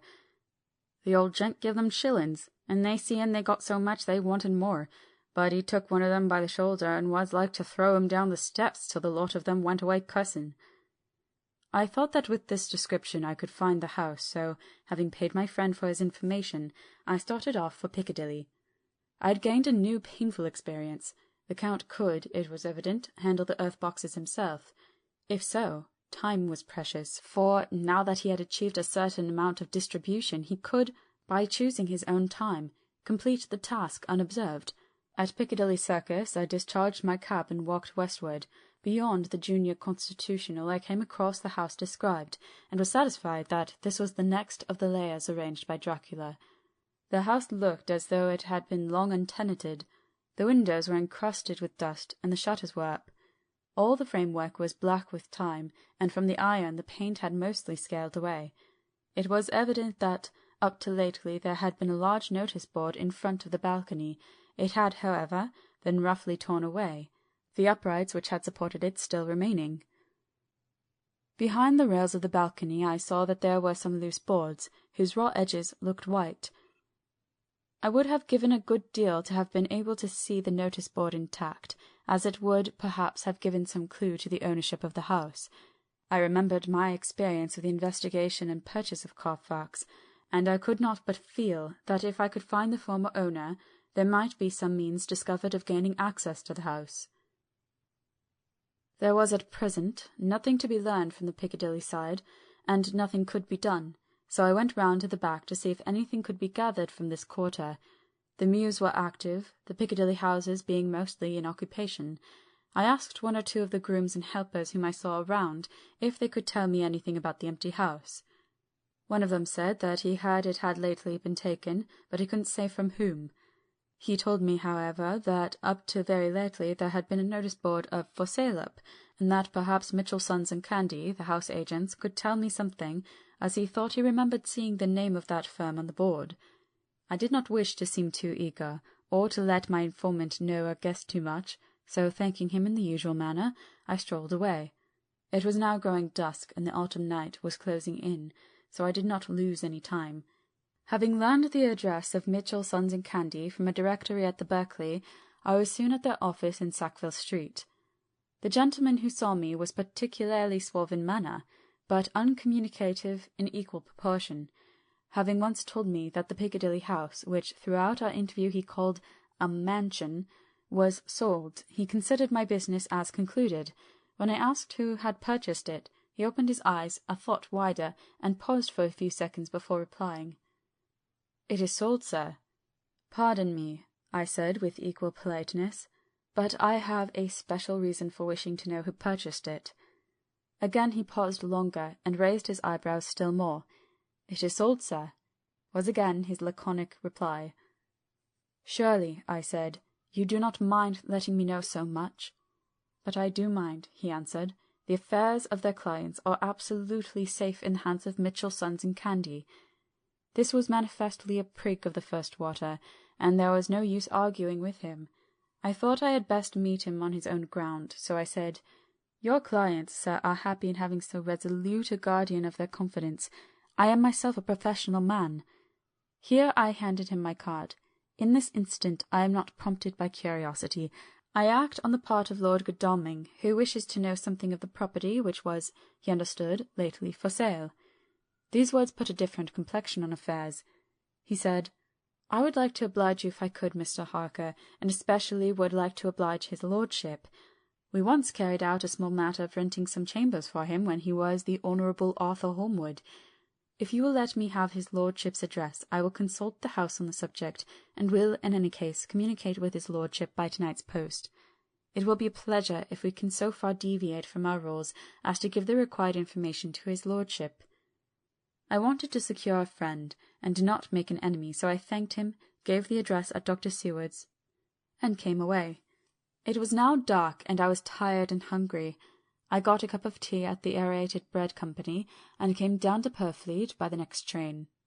I found all the others at home. Mina was looking tired and pale, but she made a gallant effort to be bright and cheerful. It wrung my heart to think that I had had to keep anything from her, and so caused her inquietude. Thank God this will be the last thing of her looking on our conferences, and feeling the sting of our not showing her confidence. It took all my courage to hold to the wise resolution of keeping her out of our grim task. She seems somehow more reconciled, or else the very subject seems to have become repugnant to her, for when any accidental allusion is made, she actually shudders. I am glad we made our resolution in time, as with such a feeling as this, our growing knowledge would be torture to her. I could not tell the others of the day's discovery till we were alone, so after dinner, followed by a little music to save appearances even amongst ourselves, I took Mina to her room, and left her to go to bed. The dear girl was more affectionate with me than ever, and clung to me as though she would detain me, but there was much to be talked of, and I came away. Thank God the ceasing of telling things has made no difference between us. When I came down again, I found the others all gathered round the fire in the study. In the train I had written my diary so far, and simply read it off to them as the best means of letting them get abreast of my own information. When I had finished, Van Helsing said, "This has been a great day's work, friend Jonathan. Doubtless we are on the track of the missing boxes. If we find them all in that house, then our work is near the end. But if there be some missing, we must search until we find them. Then shall we make our final coup, and hunt the wretch to his real death." We all sat silent a while, and all at once Mr. Morris spoke. "Say, how are we going to get into that house?" "We got into the other," answered Lord Godalming quickly. "But, Art, this is different. We broke house in Carfax, but we had night and a walled park to protect us. It will be a mighty different thing to commit burglary in Piccadilly, either by day or night. I confess I don't see how we are going to get in unless that agency duck can find us a key of some sort. Perhaps we shall know when you get his letter in the morning." Lord Godalming's brows contracted, and he stood up and walked about the room. By and by he stopped and said, turning from one to the other of us, "Quincy's head is level. His burglary business is getting serious. We got off once all right, but we have now a rare job on hand, unless we can find the Count's key basket." As nothing could well be done before morning, and as it would be at least advisable to wait till Lord Godalming should hear from Mitchell's, we decided not to take any active step before breakfast time. For a good while we sat and smoked, discussing the matter in its various lights and bearings. I took the opportunity of bringing this diary right up to the moment. "I am very sleepy, and shall go to bed." Just a line. Mina sleeps soundly, and her breathing is regular. Her forehead is puckered up into little wrinkles, as though she thinks even in her sleep. She is still too pale, but it does not look so haggard as she did this morning. Tomorrow will, I hope, mend all this. She will be herself at home in Exeter. Oh, but I'm sleepy. Dr. Seward's Diary. 1 October. I am puzzled afresh about Renfield. His moods change so rapidly that I find it difficult to keep touch of them, and as they always mean something more than his own well-being, they form more than an interesting study. This morning, when I went to see him after his repulsive Van Helsing, his manner was that of a man commanding destiny. He was, in fact, commanding destiny, subjectively. He did not really care for any of the things of mere earth. He was in the clouds, and looked down on all the weaknesses and wants of us poor mortals. I thought I would improve the occasion and learn something, so I asked him, "What about the flies these times?" He smiled on me in quite a superior sort of way, such a smile as would have become the face of Malvolio, as he answered me, "The fly, my dear sir, has one striking feature. Its wings are typical of the aerial powers of the psychic faculties. The ancients did well when they typified the soul as a butterfly." I thought I would push his analogy to its utmost logically, so I said quickly, "Oh, it is a soul you are after now, is it?" His madness foiled his reason, and a puzzled look spread over his face as, shaking his head with a decision which I had but seldom seen in him, he said, oh no, I want no souls. Life is all I want." Here he brightened up. "I am pretty indifferent about it at present. Life is all right. I have all I want. You must get a new patient, doctor, if you wish to study zoophagy." This puzzled me a little, so I drew him on. "Then you command life. You are a god, I suppose?" He smiled with an ineffably benign superiority. "Oh no! Far be it from me to arrogate myself the attributes of a deity. I am not even concerned in his especially spiritual doings. If I may state my intellectual position, I am, so far as concerns things purely terrestrial, somewhat in the position which Enoch occupied spiritually." This was a poser to me. I could not at the moment recall Enoch's appositeness, so I had to ask a simple question, though I felt that by so doing I was lowering myself in the eyes of the lunatic. "And why with Enoch?" "Because he walked with God." I could not see the analogy, but did not like to admit it, so I harked back to what he had denied. "So you don't care about life, and you don't want souls. Why not?" I put my question quickly and somewhat sternly, on purpose to disconcert him. The effort succeeded. For an instant he unconsciously relapsed into his old servile manner, bent low over me, and actually fawned upon me as he replied, "I don't want any souls, indeed I don't. I couldn't use them if I had them. They would be no manner of use to me. I couldn't eat them, or—" He suddenly stopped, and the old cunning look spread over his face like a wind sweep on the surface of the water. "And, doctor, as to life, what is it after all? When you've got all you require, and you know that you will never want, that is all. I have friends, good friends, like you, Dr. Seward." This was said with a leer of inexpressible cunning. "I know that I shall never lack the means of life." I think that through the cloudiness of his insanity he saw some antagonism in me, for he at once fell back on the last refuge of such as he, a dogged silence. After a short time I saw that for the present it was useless to speak with him. He was sulky, and so I came away. Later in the day he sent for me. Ordinarily I would not have come without special reason, but just at present I am so interested in him that I would gladly make an effort. Besides, I am glad to have anything to help to pass the time. Harker is out, following up clues, and so are Lord Godalming and Quincy. Van Helsing sits in my study poring over the record prepared by the Harkers. He seems to think that by accurate knowledge of all details he will light upon some clue. He does not wish to be disturbed in the work without cause. I would have taken him with me to see the patient, only I thought that, after his last repulse, he might not care to go again. There was also another reason. Renfield might not speak so freely before a third person as when he and I were alone. I found him sitting out in the middle of the floor on his stool, a pose which is generally indicative of some mental energy on his part. When I came in, he said at once, as though the question had been waiting on his lips, "What about souls?" It was evident that my surmise had been correct. Unconscious cerebration was doing its work, even with the lunatic. I determined to have the matter out. "What about them yourself?" I asked. He did not reply for a moment, but looked all round him, and up and down, as though he expected to find some inspiration for an answer. "I don't want any souls," he said in a feeble, apologetic way. The matter seemed preying on his mind, and so I determined to use it. To be cruel only to be kind, so I said, "You like life, you want life." "Oh, yes, but that is all right, you needn't worry about that." "But," I said, "how are we to get the life without getting the soul also?" This seemed to puzzle him, so I followed it up. "A nice time you'll have some time when you're flying out there, with the souls of 1,000 flies and spiders and birds and cats buzzing and twittering and meowing all round you. You've got their lives, you know, and you must put up with their souls." Something seemed to affect his imagination, for he put his fingers to his ears and shut his eyes, screwing them up tightly, just as a small boy does when his face is being soaped. There was something pathetic in it that touched me. It also gave me a lesson, for it seemed that before me was a child, only a child, though the features were worn and the stubble in the jaws was white.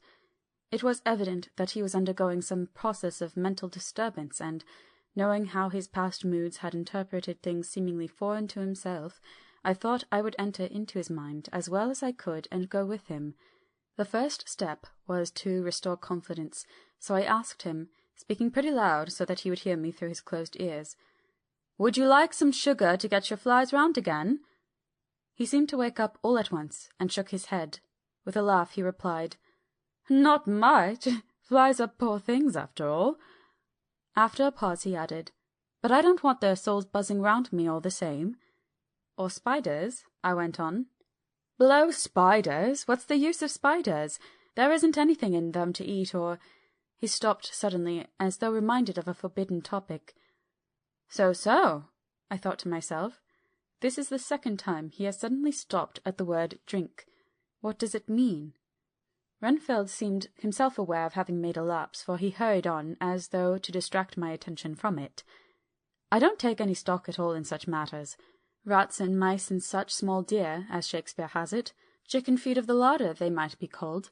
I'm past all that sort of nonsense. You might as well ask a man to eat molecules with a pair of chopsticks, as to try to interest me about the lesser carnivora, when I know what is before me." "I see," I said. "You want big things that you can make your teeth meet in. How would you like to breakfast on elephant?" "What ridiculous nonsense you are talking!" He was getting too wide awake, so I thought I would press him hard. "I wonder," I said reflectively, "what an elephant's soul is like." The effect I desired was obtained, for he at once fell from his high horse and became a child again. "I don't want an elephant's soul, or any soul at all," he said. For a few moments he sat despondently. Suddenly he jumped to his feet, with his eyes blazing and all the signs of intense cerebral excitement. "To hell with you and your souls!" he shouted. "Why do you plague me about souls? Haven't I got enough to worry and pain and distract me already, without thinking of souls?" He looked so hostile that I thought he was in for another homicidal fit, so I blew my whistle. The instant, however, that I did so he became calm, and said apologetically, "Forgive me, doctor. I forgot myself. You do not need any help. I am so worried in my mind that I am apt to be irritable. If you only knew the problem I have to face, and that I am working out, you would pity and tolerate and pardon me. Pray do not put me in a strait waistcoat. I want to think, and I cannot think freely when my body is confined. I am sure you will understand." He had evidently self-control, so when the attendants came, I told them not to mind, and they withdrew. Renfield watched them go. When the door was closed, he said, with considerable dignity and sweetness, "Dr. Seward, you have been very considerate towards me. Believe me that I am very, very grateful to you." I thought it well to leave him in his mood, and so I came away. There is certainly something to ponder over this man's state. Several points seem to make that the American interviewer calls a story, if one could only get them in proper order. Here they are. Will not mention drinking. Fears the thought of being burdened with the soul of anything. Has no dread of wanting life in the future. Despises the meaner forms of life altogether, though he dreads being haunted by their souls. Logically, all these things point one way. He has assurance of some kind that he will acquire some higher life. He dreads the consequence, the burden of a soul. Then it is a human life he looks to. And the assurance? Merciful God! The Count has been to him, and there is some new scheme of terror afoot. Later. I went after my round to Van Helsing and told him of my suspicion. He grew very grave, and after thinking the matter over for a while, asked me to take him to Renfield. I did so, and as we came to the door we heard the lunatic within singing gaily, as he used to do in the time which now seems so long ago. When we entered, we saw with amazement that he had spread out his sugar as of old. The flies, lethargic with the autumn, were beginning to buzz into the room. We tried to make him talk of the subject of our previous conversation, but he would not attend. He went on with his singing, just as though we had not been present. He had got a scrap of paper and was folding it into a note-book. We had to come away as ignorant as we went in. He is a curious case indeed. We must watch him tonight. Letter. Mitchell, Sons and Candy to Lord Godalming. 1st October. My lord, we are at all times only too happy to meet your wishes. We beg, with regard to the desire of your lordship expressed by Mr. Harker on your behalf, to supply the following information concerning the sale and purchase of No. 347 Piccadilly. The original vendors are the executors of the late Mr. Archibald Winter Suffield. The purchaser is a foreign nobleman, Count Dracula, who effected the purchase, himself paying the purchase money in notes over the counter, if your lordship will pardon us using so vulgar an expression. Beyond this we know nothing whatever of him. We are, my lord, your lordship's humble servants, Mitchell, Sons and Candy. Dr. Seward's Diary. 2nd October. I placed a man in the corridor last night, and told him to make an accurate note of any sound he might hear from Renfield's room, and gave him instructions that if there should be anything strange he was to call me. When we had all gathered round the fire in the study, Mrs. Harker having gone to bed, we discussed the attempts and discoveries of the day. Harker was the only one who had any result, and we are in great hopes that his clue may be an important one. Before going to bed, I went round to the patient's room and looked in through the observation trap. He was sleeping soundly, and his heart rose and fell with regular respiration. This morning the man on duty reported to me that a little after midnight he was restless, and kept saying his prayers somewhat loudly. I asked him if that was all. He replied that it was all he heard. There was something about his manner so suspicious that I asked him point-blank if he had been asleep. He denied sleep, but admitted to having dozed for a while. It is too bad that men cannot be trusted unless they are watched. Today, Harker is following up his clue, and Art and Quincy are looking after horses. Godalming thinks that it will be well to have horses always in readiness, for when we get the information we seek there will be no time to lose. We must sterilize all the imported earth between sunrise and sunset. We shall thus catch the Count at his weakest, and without a refuge to fly to. Van Helsing is off to the British Museum looking up some authorities on ancient medicine. The old physicians took account of things which their followers do not accept, and the professor is searching for witch and demon cures which may be useful to us later. I sometimes think we must be all mad, and that we shall wake to sanity in strait waistcoats. Later. We have met again. We seem at last to be on the track, and our work of tomorrow may be the beginning of the end. I wonder if Renfield's quiet has anything to do with this. His moods have so followed the doings of the Count that the coming destruction of the monster may be carried to him in some subtle way. If we could only get some hint as to what passed in his mind between the time of my argument with him today and his resumption of fly-catching, it might afford us a valuable clue. He is now seemingly quiet for a spell. Is he... That wild yell seemed to come from his room. The attendant came bursting into my room and told me that Renfield had somehow met with some accident. I had heard him yell, and, when he went to him, found him lying on his face on the floor, all covered with blood. I must go at once. End of Chapter 20. Chapter 21. Dr. Seward's Diary. 3rd October. Let me put down with exactness all that happened, as well as I can remember it, since last I made an entry. Not a detail that I can recall must be forgotten. In all calmness, I must proceed. When I came to Renfield's room, I found him lying on the floor in his left side in a glittering pool of blood. When I went to move him, it became at once apparent that he had received some terrible injuries. There seemed none of that unity of purpose between the parts of the body which marks even lethargic sanity.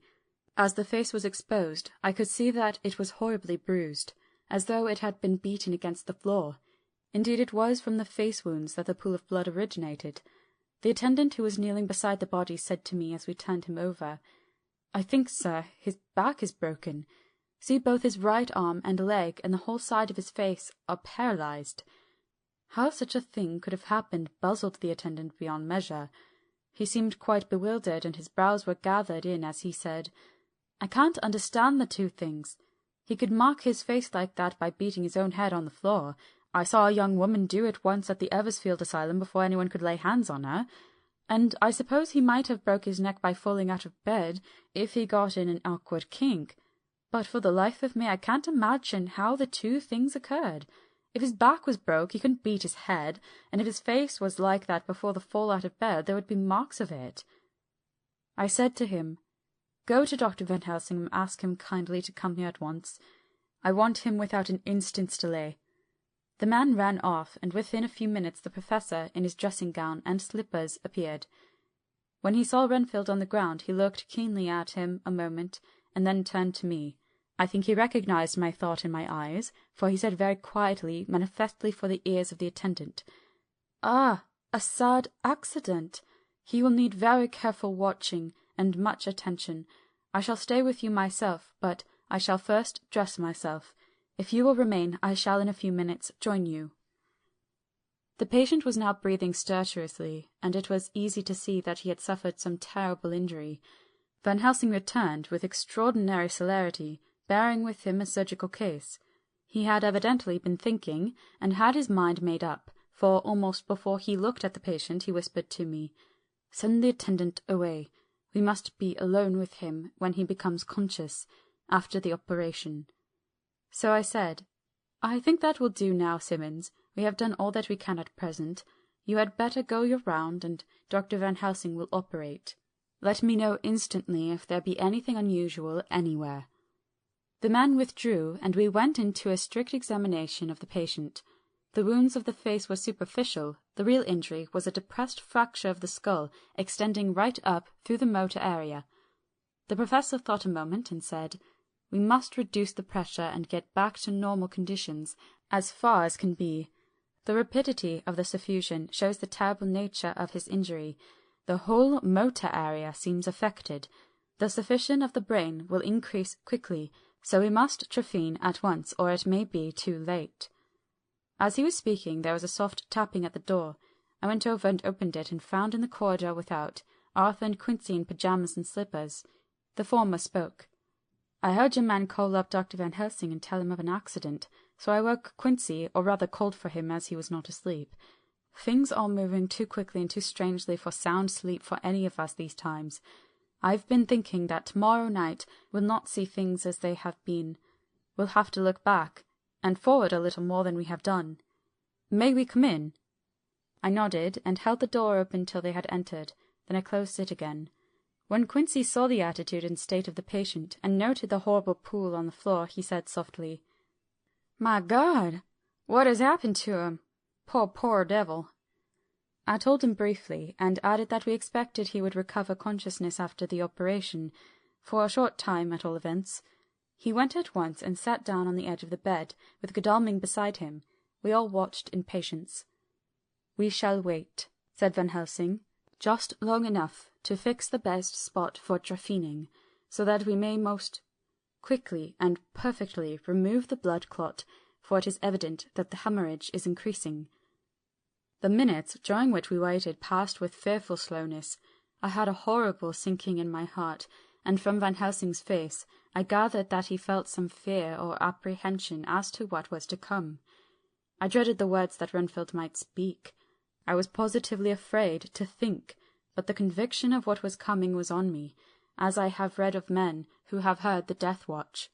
The poor man's breathing came in uncertain gasps. Each instant he seemed as though he would open his eyes and speak, and then would follow a prolonged stertorous breath, and he would relapse into a more fixed insensibility. Inured as I was to sick beds and death, this suspense grew and grew upon me, and could almost hear the beating of my own heart, and the blood surging through my temples sounded like blows from a hammer. The silence finally became agonizing. I looked at my companions one after another, and saw from their flushed faces and damp brows that they were enduring equal torture. There was a nervous suspense over us all, as though overhead some dread bell would peal out powerfully when we should least expect it. At last there came a time when it was evident that the patient was sinking fast. He might die at any moment. I looked up at the Professor and caught his eyes fixed on mine.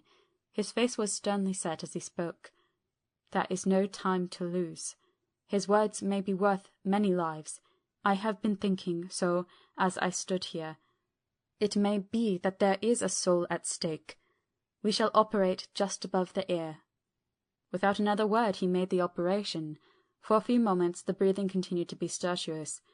Then there came a breath so prolonged that it seemed as though it would tear open his chest.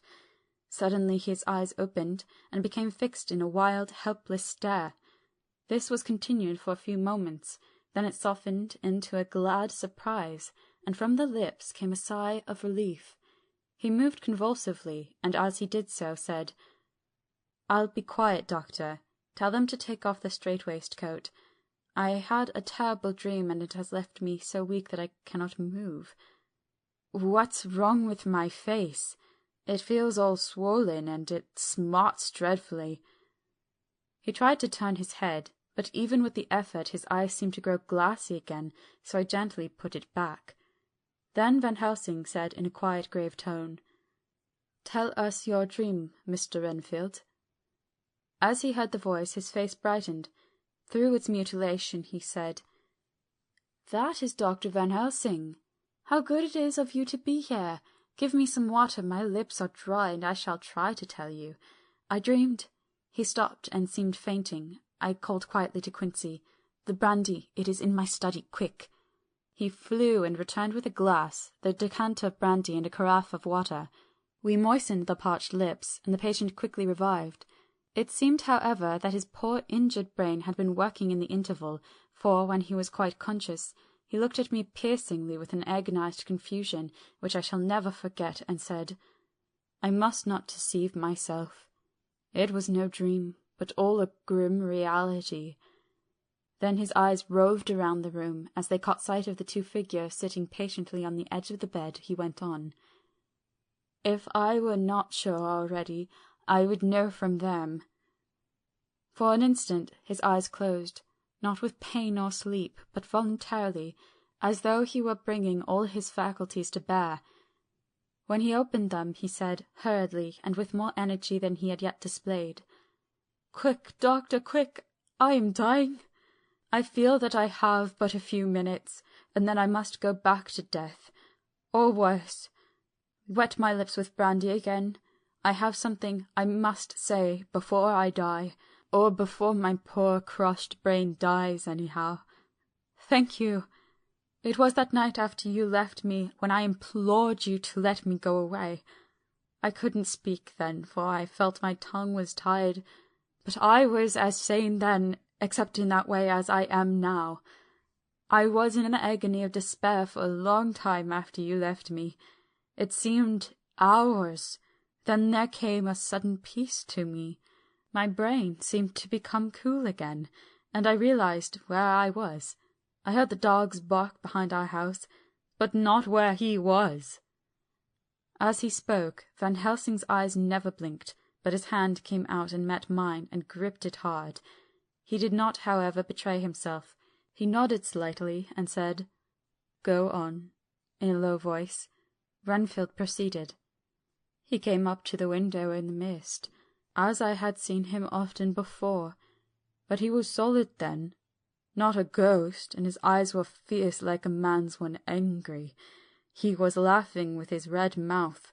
The sharp white teeth glinted in the moonlight when he turned to look back over the belt of trees to where the dogs were barking.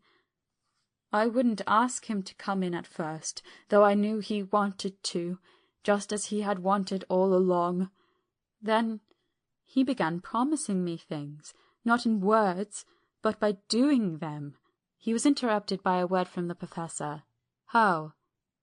"By making them happen, just as he used to send in the flies when the sun was shining, great big fat ones with steel and sapphire on their wings, and big moths in the night with skull and crossbones on their backs." Van Helsing nodded to him as he whispered to me unconsciously, "The Acherontiae tetrapos of the Sphinges, what you call death's head moth." The patient went on without stopping.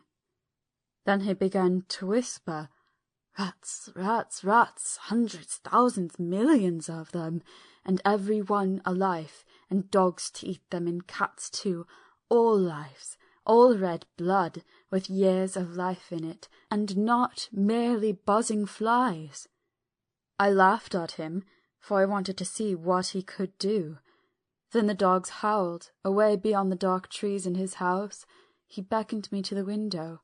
I got up and looked out, and he raised his hands and seemed to call out without using any words. A dark mass spread over the grass, coming on like the shape of a flame on fire, and then he moved the mist to the right and left, and I could see that there were thousands of rats with their eyes blazing red, like his, only smaller. He held up his hand, and they all stopped, and I thought he seemed to be saying, "All these lives I will give you, I, and many more and greater, through countless ages, if you will fall down and worship me." And then a red cloud, like the colour of blood, seemed to close over my eyes, and before I knew what I was doing, I found myself opening the sash and saying to him, "Come in, Lord and Master." The rats were all gone, but he slid into the room through the sash, though it was only open an inch wide, just as the moon herself has often come in through the tiniest crack and stood before me in all her size and splendour.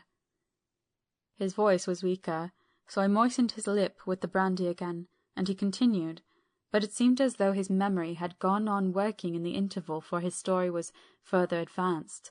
I was about to call him back to the point, but Van Helsing whispered to me, "Let him go on. Do not interrupt him. He cannot go back, and maybe could not proceed at all if he lost the thread of his thought." He proceeded, "All day I waited to hear from him, but he did not send me anything, not even a blowfly, and when the moon got up I was pretty angry with him. When he slid in through the window, though it was shut, and did not even knock, I got mad with him. He sneered at me, and his white face looked out of the mist with his red eyes gleaming, and he went on as though he owned the whole place, and I was no one. He didn't even smell the same as he went by me. I couldn't hold him. I thought that, somehow, Mrs. Harker had come into the room." The two men sitting on the bed stood up and came over, standing behind him so that he could not see them, but where they could hear better. They were both silent, but the professor started and quivered. His face, however, grew grimmer and sterner still. Renfield went on without noticing. "When Mrs. Harker came in to see me this afternoon, she wasn't the same. It was like tea after the teapot had been watered. Here we all moved, but no one said a word. He went on. I didn't know that she was here till she spoke, and she didn't look the same. I don't care for the pale people. I like them with lots of blood in them, and hers had all seemed to have run out. I didn't think of it at the time, but when she went away I began to think, and it made me mad to know that he had been taking the life out of her. I could feel that the rest quivered, as I did, but we remained otherwise still. So when he came tonight, I was ready for him. I saw the mist stealing in, and I grabbed it tight. I had heard that madmen have unnatural strength, and as I knew I was a madman, at times anyhow, I resolved to use my power. And he felt it too, for he had come out of the mist to struggle with me. I held tight, and I thought I was going to win, for I didn't mean him to take any more of her life, till I saw his eyes. They burned into me, and my strength became like water.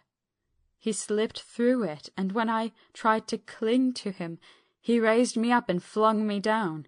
There was a red cloud before me, and a noise like thunder, and the mist seemed to steal away under the door. There was a red cloud before me, and a noise like thunder, and the mist seemed to steal away under the door. His voice was becoming fainter, and his breath more stertorous.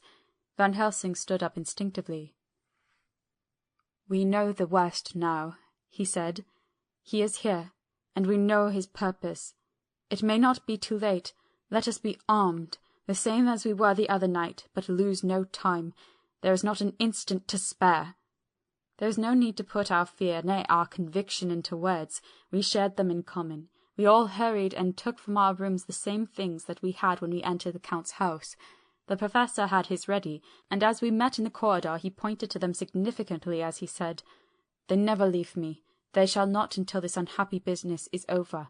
Be wise also, my friends. This is no common enemy that we deal with. Alas! Alas, that dear Madame Mina should suffer!" He stopped. His voice was breaking, and I do not know if rage or terror predominated in my own heart. Outside the Harker's door we paused. Art and Quincy held back, and the latter said, "Should we disturb her?" "We must," said Van Helsing grimly. "If the door be locked, I shall break it in. May it not frighten her terribly. It is unusual to break into a lady's room." Van Helsing said solemnly, "You are always right, but this is life and death. All chambers are alike to the doctor, and even were they not, they are all as one to me tonight. Friend John, when I turn the handle, if the door does not open, do you put your shoulder down and shove. And you too, my friends. Now!" He turned the handle as he spoke, but the door did not yield. We threw ourselves against it. With a crash it burst open, and we almost fell headlong into the room. The Professor did actually fall, and I saw across him as he gathered himself up from hands and knees. What I saw appalled me. I felt my hair rise like bristles on the back of my neck, and my heart seemed to stand still. The moonlight was so bright that through the thick yellow blind the room was light enough to see. On the bed beside the window lay Jonathan Harker, his face flushed and breathing heavily as though in a stupor. Kneeling on the near edge of the bed facing outwards was the white-clad figure of his wife. By her side stood a tall, thin man clad in black. His face was turned from us, but the instant we saw, we all recognized the Count. In every way, even to the scar on his forehead. With his left hand he held both Mrs. Harker's hands, keeping them away with her arms at full tension. His right gripped her by the back of the neck, forcing her face down on his bosom. Her white nightdress was smeared with blood, and a thin stream trickled down the man's bare breast, which was shown by his torn-open dress. The attitude of the two had a terrible resemblance to a child forcing a kitten's nose into a saucer of milk to compel it to drink. As we burst into the room, the Count turned his face, and the hellish look that I had heard described seemed to leap into it.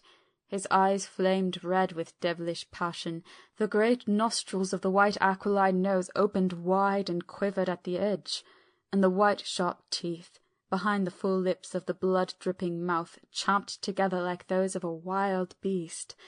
With a wrench he threw his victim back upon the bed as though hurled from a height. He turned and sprang at us, but by this time the Professor had gained his feet, and was holding towards him the envelope which contained the sacred wafer. The Count suddenly stopped, just as poor Lucy had done outside of the tomb, and cowered back. Further and further back he cowered as we, lifting our crucifixes, advanced. The moonlight suddenly failed, as a great black cloud sailed across the sky, and when the gaslight sprang up under Quincy's match, we saw nothing but a faint vapour. This, as we looked, trailed under the door, which, with the recoil from its bursting open, had swung back to its old position. Van Helsing, Art, and I moved forward to Mrs. Harker, who by this time had drawn her breath, and with it had given a scream so wild, so ear-piercing, so despairing, that it seems to me now that it will ring in my ears to my dying day. For a few seconds she lay in her helpless attitude in disarray. Her face was ghastly, with a pallor which was accentuated by the blood which smeared her lips and cheeks and chin. From her throat trickled a thin stream of blood. Her eyes were mad with terror. Then she put before her face her poor crushed hands, which bore on their whiteness the red mark of the Count's terrible grip, and from behind them came the low desolate wail which made the terrible scream seem only the quick expression of an endless grief. Van Helsing stepped forward and drew the coverlet gently over her body, whilst Art, after looking at her face for an instant despairingly, ran out of the room. Van Helsing whispered to me, "Jonathan is in a stupor such as we know the vampire can produce. We can do nothing with poor Madame Mina for a few moments till she recovers herself. I must wake him." He dipped the end of a towel in cold water, and with it began to flick him on the face. His wife all the while holding her face between her hands and sobbing in a way that was heart-breaking to hear. I raised the blind and looked out of the window. There was much moonshine, and as I looked I could see Quincy Morris run across the lawn and hide himself in the shadow of a great yew-tree. It puzzled me to think why he was doing this, but at the instant I heard Harker's quick exclamation as he woke to partial consciousness, and turned to the bed. On his face, as there might well be, was a look of wild amazement. He seemed dazed for a few seconds, then full consciousness seemed to burst upon him all at once, and he started up. His wife was aroused by the quick movement, and turned to him with her arms stretched out, as though to embrace him.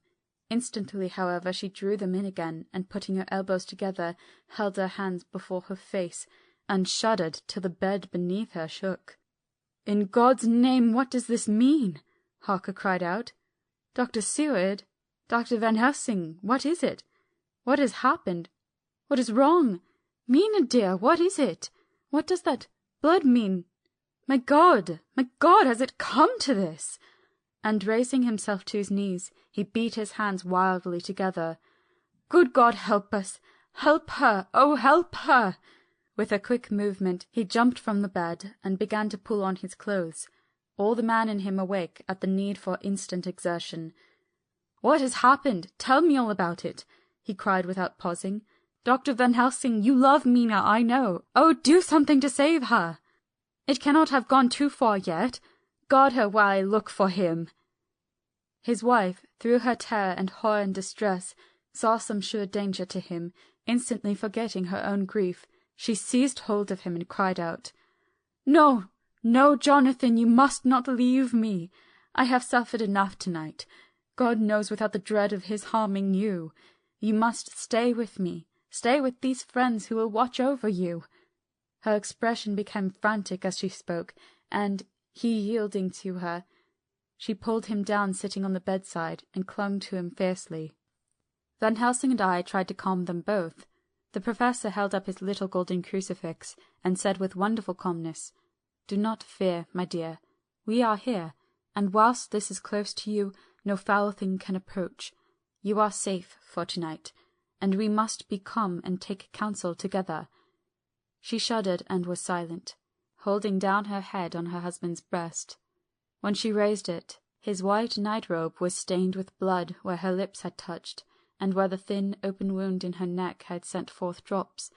The instant she saw it, she drew back, with a low wail, and whispered amidst choking sobs, "Unclean!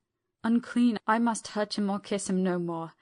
Oh, that it should be that it is I who am now his worst enemy, and whom he may have the most cause to fear." To this he spoke out resolutely. "Nonsense, Mina! It is a shame to me to hear such a word. I would not hear it of you, and I shall not hear it from you. May God judge me by my deserts, and punish me with more bitter suffering than even this hour, if by any act or will of mine anything ever come between us." He put out his arms and folded her to his breast, and for a while she lay there sobbing. He looked at us over her bowed head, with eyes that blinked damply above his quivering nostrils. His mouth was set as steel. After a while her sobs became less frequent and more faint, and then he said to me, speaking with a studied calmness which I felt tried his nervous power to the utmost, "And now, Dr. Seward, tell me all about it. Too well I know the broad fact. Tell me all that has been." I told him exactly what had happened, and he listened with seeming impassiveness, but his nostrils twitched and his eyes blazed as I told how the ruthless hands of the Count had held his wife in that terrible and horrid position, with her mouth to the opened wound in his breast. It interested me, even at that moment, to see that, whilst the face of the white-set passion worked convulsively over the bowed head, the hands tenderly and lovingly stroked the ruffled hair. Just as I had finished, Quincy and Godalming knocked at the door. They entered in obedience to our summons. Van Helsing looked at me questioningly. I understood him to mean that if we were to take advantage of their coming, to divert if possible the thoughts of the unhappy husband and wife from each other and from themselves, so on nodding acquiescence to him he asked them what they had seen or done, to which Lord Godalming answered, "I could not see him anywhere in the passage, or in any of our rooms. I looked in the study, but, though he had been there, he had gone. He had, however—" He stopped suddenly, looking at the poor drooping figure on the bed. Van Helsing said gravely, "Go on, friend Arthur. We want here no more concealments. Our hope, now, is in knowing all. Tell freely." So Art went on. He had been there, and though it could have only been for a few seconds, he made rare hay of the place. All the manuscript had been burnt, and the blue flames were flickering amongst the white ashes. The cylinders of your phonograph, too, were thrown on the fire, and the wax had helped the flames. Here I interrupted. "Thank God there is another copy in the safe." His face lit for a moment, but fell again as he went on. I ran downstairs then, but could see no sign of him. I looked into Renfield's room, but there was no trace there except— Again he paused. "Go on," said Harker hoarsely. So he bowed his head, and moistening his lips with his tongue, added, "Except that the poor fellow is dead." Mrs. Harker raised her head. Looking from one to the other of us, she said solemnly, "God's will be done." I could not feel that Art was keeping back something, but, as I took it that it was with a purpose, I said nothing. Van Helsing turned to Morris and asked, "And you, friend Quincy, have you any to tell?" "A little," he answered. "It may be much eventually, but at present I can't say. I thought it well to know if possible where the Count would go when he left the house. I did not see him, but I saw a bat rise up from Renfield's window and flap westward. I expected to see him in some shape go back to Carfax, but he evidently sought some other lair. He will not be back tonight, for the sky is reddening in the east, and the dawn is close. We must work tomorrow." He said the latter words through his shut teeth. For a space of perhaps a couple of minutes there was silence, and I could fancy that I could hear the sound of our hearts beating. Then Van Helsing said, placing his hand very tenderly on Mrs. Harker's head, "And now, Madame Mina, poor dear, dear Madame Mina, tell us exactly what happened. God knows that I do not want that you be pained, but it is need that we know all. For now more than ever has all work to be done, quick and sharp, and in deadly earnest. The day is close to us that must end all, if it may be so, and now is the chance that we may live and learn."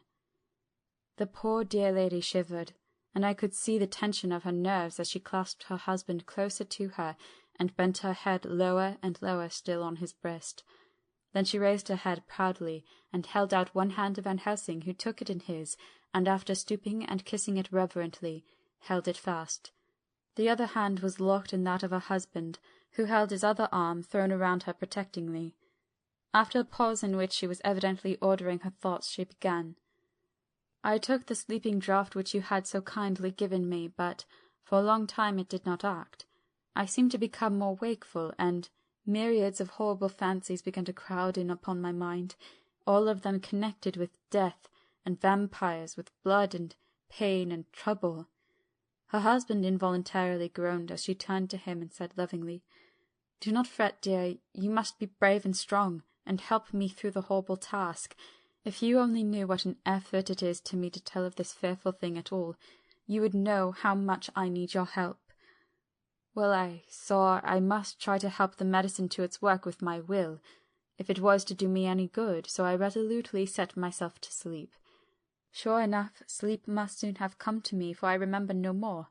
Jonathan coming in had not waked me, for he lay by my side when I next remember. There was in the room the same thin white mist that I had before noticed, but I forget now. If you know of this, you will find it in my diary, which I shall show you later. I felt the same vague terror which had come to me before, and the same sense of some presence. I turned to wake Jonathan, but found that he slept so soundly that it seemed as if it was he who had taken the sleeping draught, and not I. I tried, but I could not wake him. This caused me a great fear, and I looked around terrified. Then indeed my heart sank within me, beside the bed, as if he had stepped out of the mist, or rather as if the mist had turned into his figure, for it had entirely disappeared, stood a tall, thin man, all in black. I knew him at once from the description of the others, the waxen face, the high aquiline nose on which the light fell a thin white line, the parted red lips with the sharp white teeth showing between, and the red eyes that I seemed to see in the sunset of the windows of St. Mary's Church at Whitby. I knew, too, the red scar on his forehead where Jonathan had struck him. For an instant my heart stood still, and I could have screamed out, only that I was paralyzed. In the pause he spoke a sort of keen, cutting whisper, pointing as he spoke to Jonathan. "Silence! If you make a sound, I shall take him and dash his brains out before your very eyes." I was appalled, and was too bewildered to do or say anything. With a mocking smile he placed one hand upon my shoulder, and holding me tight, bared my throat with the other, saying as he did so, "First a little refreshment to reward my exertions. You may as well be quiet. It is not the first time or the second that your veins have appeased my thirst." I was bewildered, and, strangely enough, I did not want to hinder him. I suppose it is part of the horrible curse that such is when his touch is on his victim. And, oh my God, pity me! He placed his reeking lips upon my throat. Her husband groaned again. She clasped his hand harder, and looked at him pityingly as if he were the injured one, and went on. I felt my strength fading away, and I was in a half-swoon. How long this horrible thing lasted I know not, but it seemed that a long time must have passed before he took his foul, awful, sneering mouth away. I saw it drip with the fresh blood. The remembrance seemed for a while to overpower her, and she drooped and would have sunk down but for her husband's sustaining arm. With a great effort she recovered herself and went on. Then he spoke to me mockingly. "And so you, like the others, would play your brains against mine. You would help these men to hunt me and frustrate me in my designs. You know now that they know in part already, and will know in full before long, what it is to cross my path. They should have kept their energies for use closer to home, whilst they played wits against me who commanded nations, and intrigued for them, and fought for them, hundreds of years before they were born. I was countermining them, and you, Their best beloved one are now to me flesh of my flesh, blood of my blood, kin of my kin, my bountiful wine-press for a while, and shall be later on my companion and my helper. You shall be avenged in turn, for not one of them but shall minister to your needs. But as yet you are to be punished for what you have done. You have aided in thwarting me, now you shall come to my call. When my brain says come to you, you shall cross land or sea to do my bidding, and to that end this. With that he pulled open his shirt, and with his long sharp nails opened a vein in his breast. When the blood began to spurt out, he took my hands in one of his, holding them tight, and with the other seized my neck and pressed my mouth to the wound, so that I must either suffocate or swallow some of the— Oh my God, what have I done? What have I done to deserve such a fate, I who have tried to walk in meekness and righteousness all my days? God pity me, look down on a poor soul in worse than mortal peril, and in mercy pity those to whom she is dear. Then she began to rub her lips as though to cleanse them from pollution. As she was telling her terrible story, the eastern sky began to quicken, and everything became more and more clear. Harker was still and quiet, but over his face, as the awful narrative went on, came a grey look which deepened and deepened in the morning light, till, when the first red streak of the coming dawn shot up, the flesh stood darkly out against the whitening hair. We have arranged that one of us is to stay within the call of the unhappy pair till we can meet together and arrange about taking action. Of this I am sure. The sunrises today are no more miserable house in all the great round of its daily course. End of chapter 21.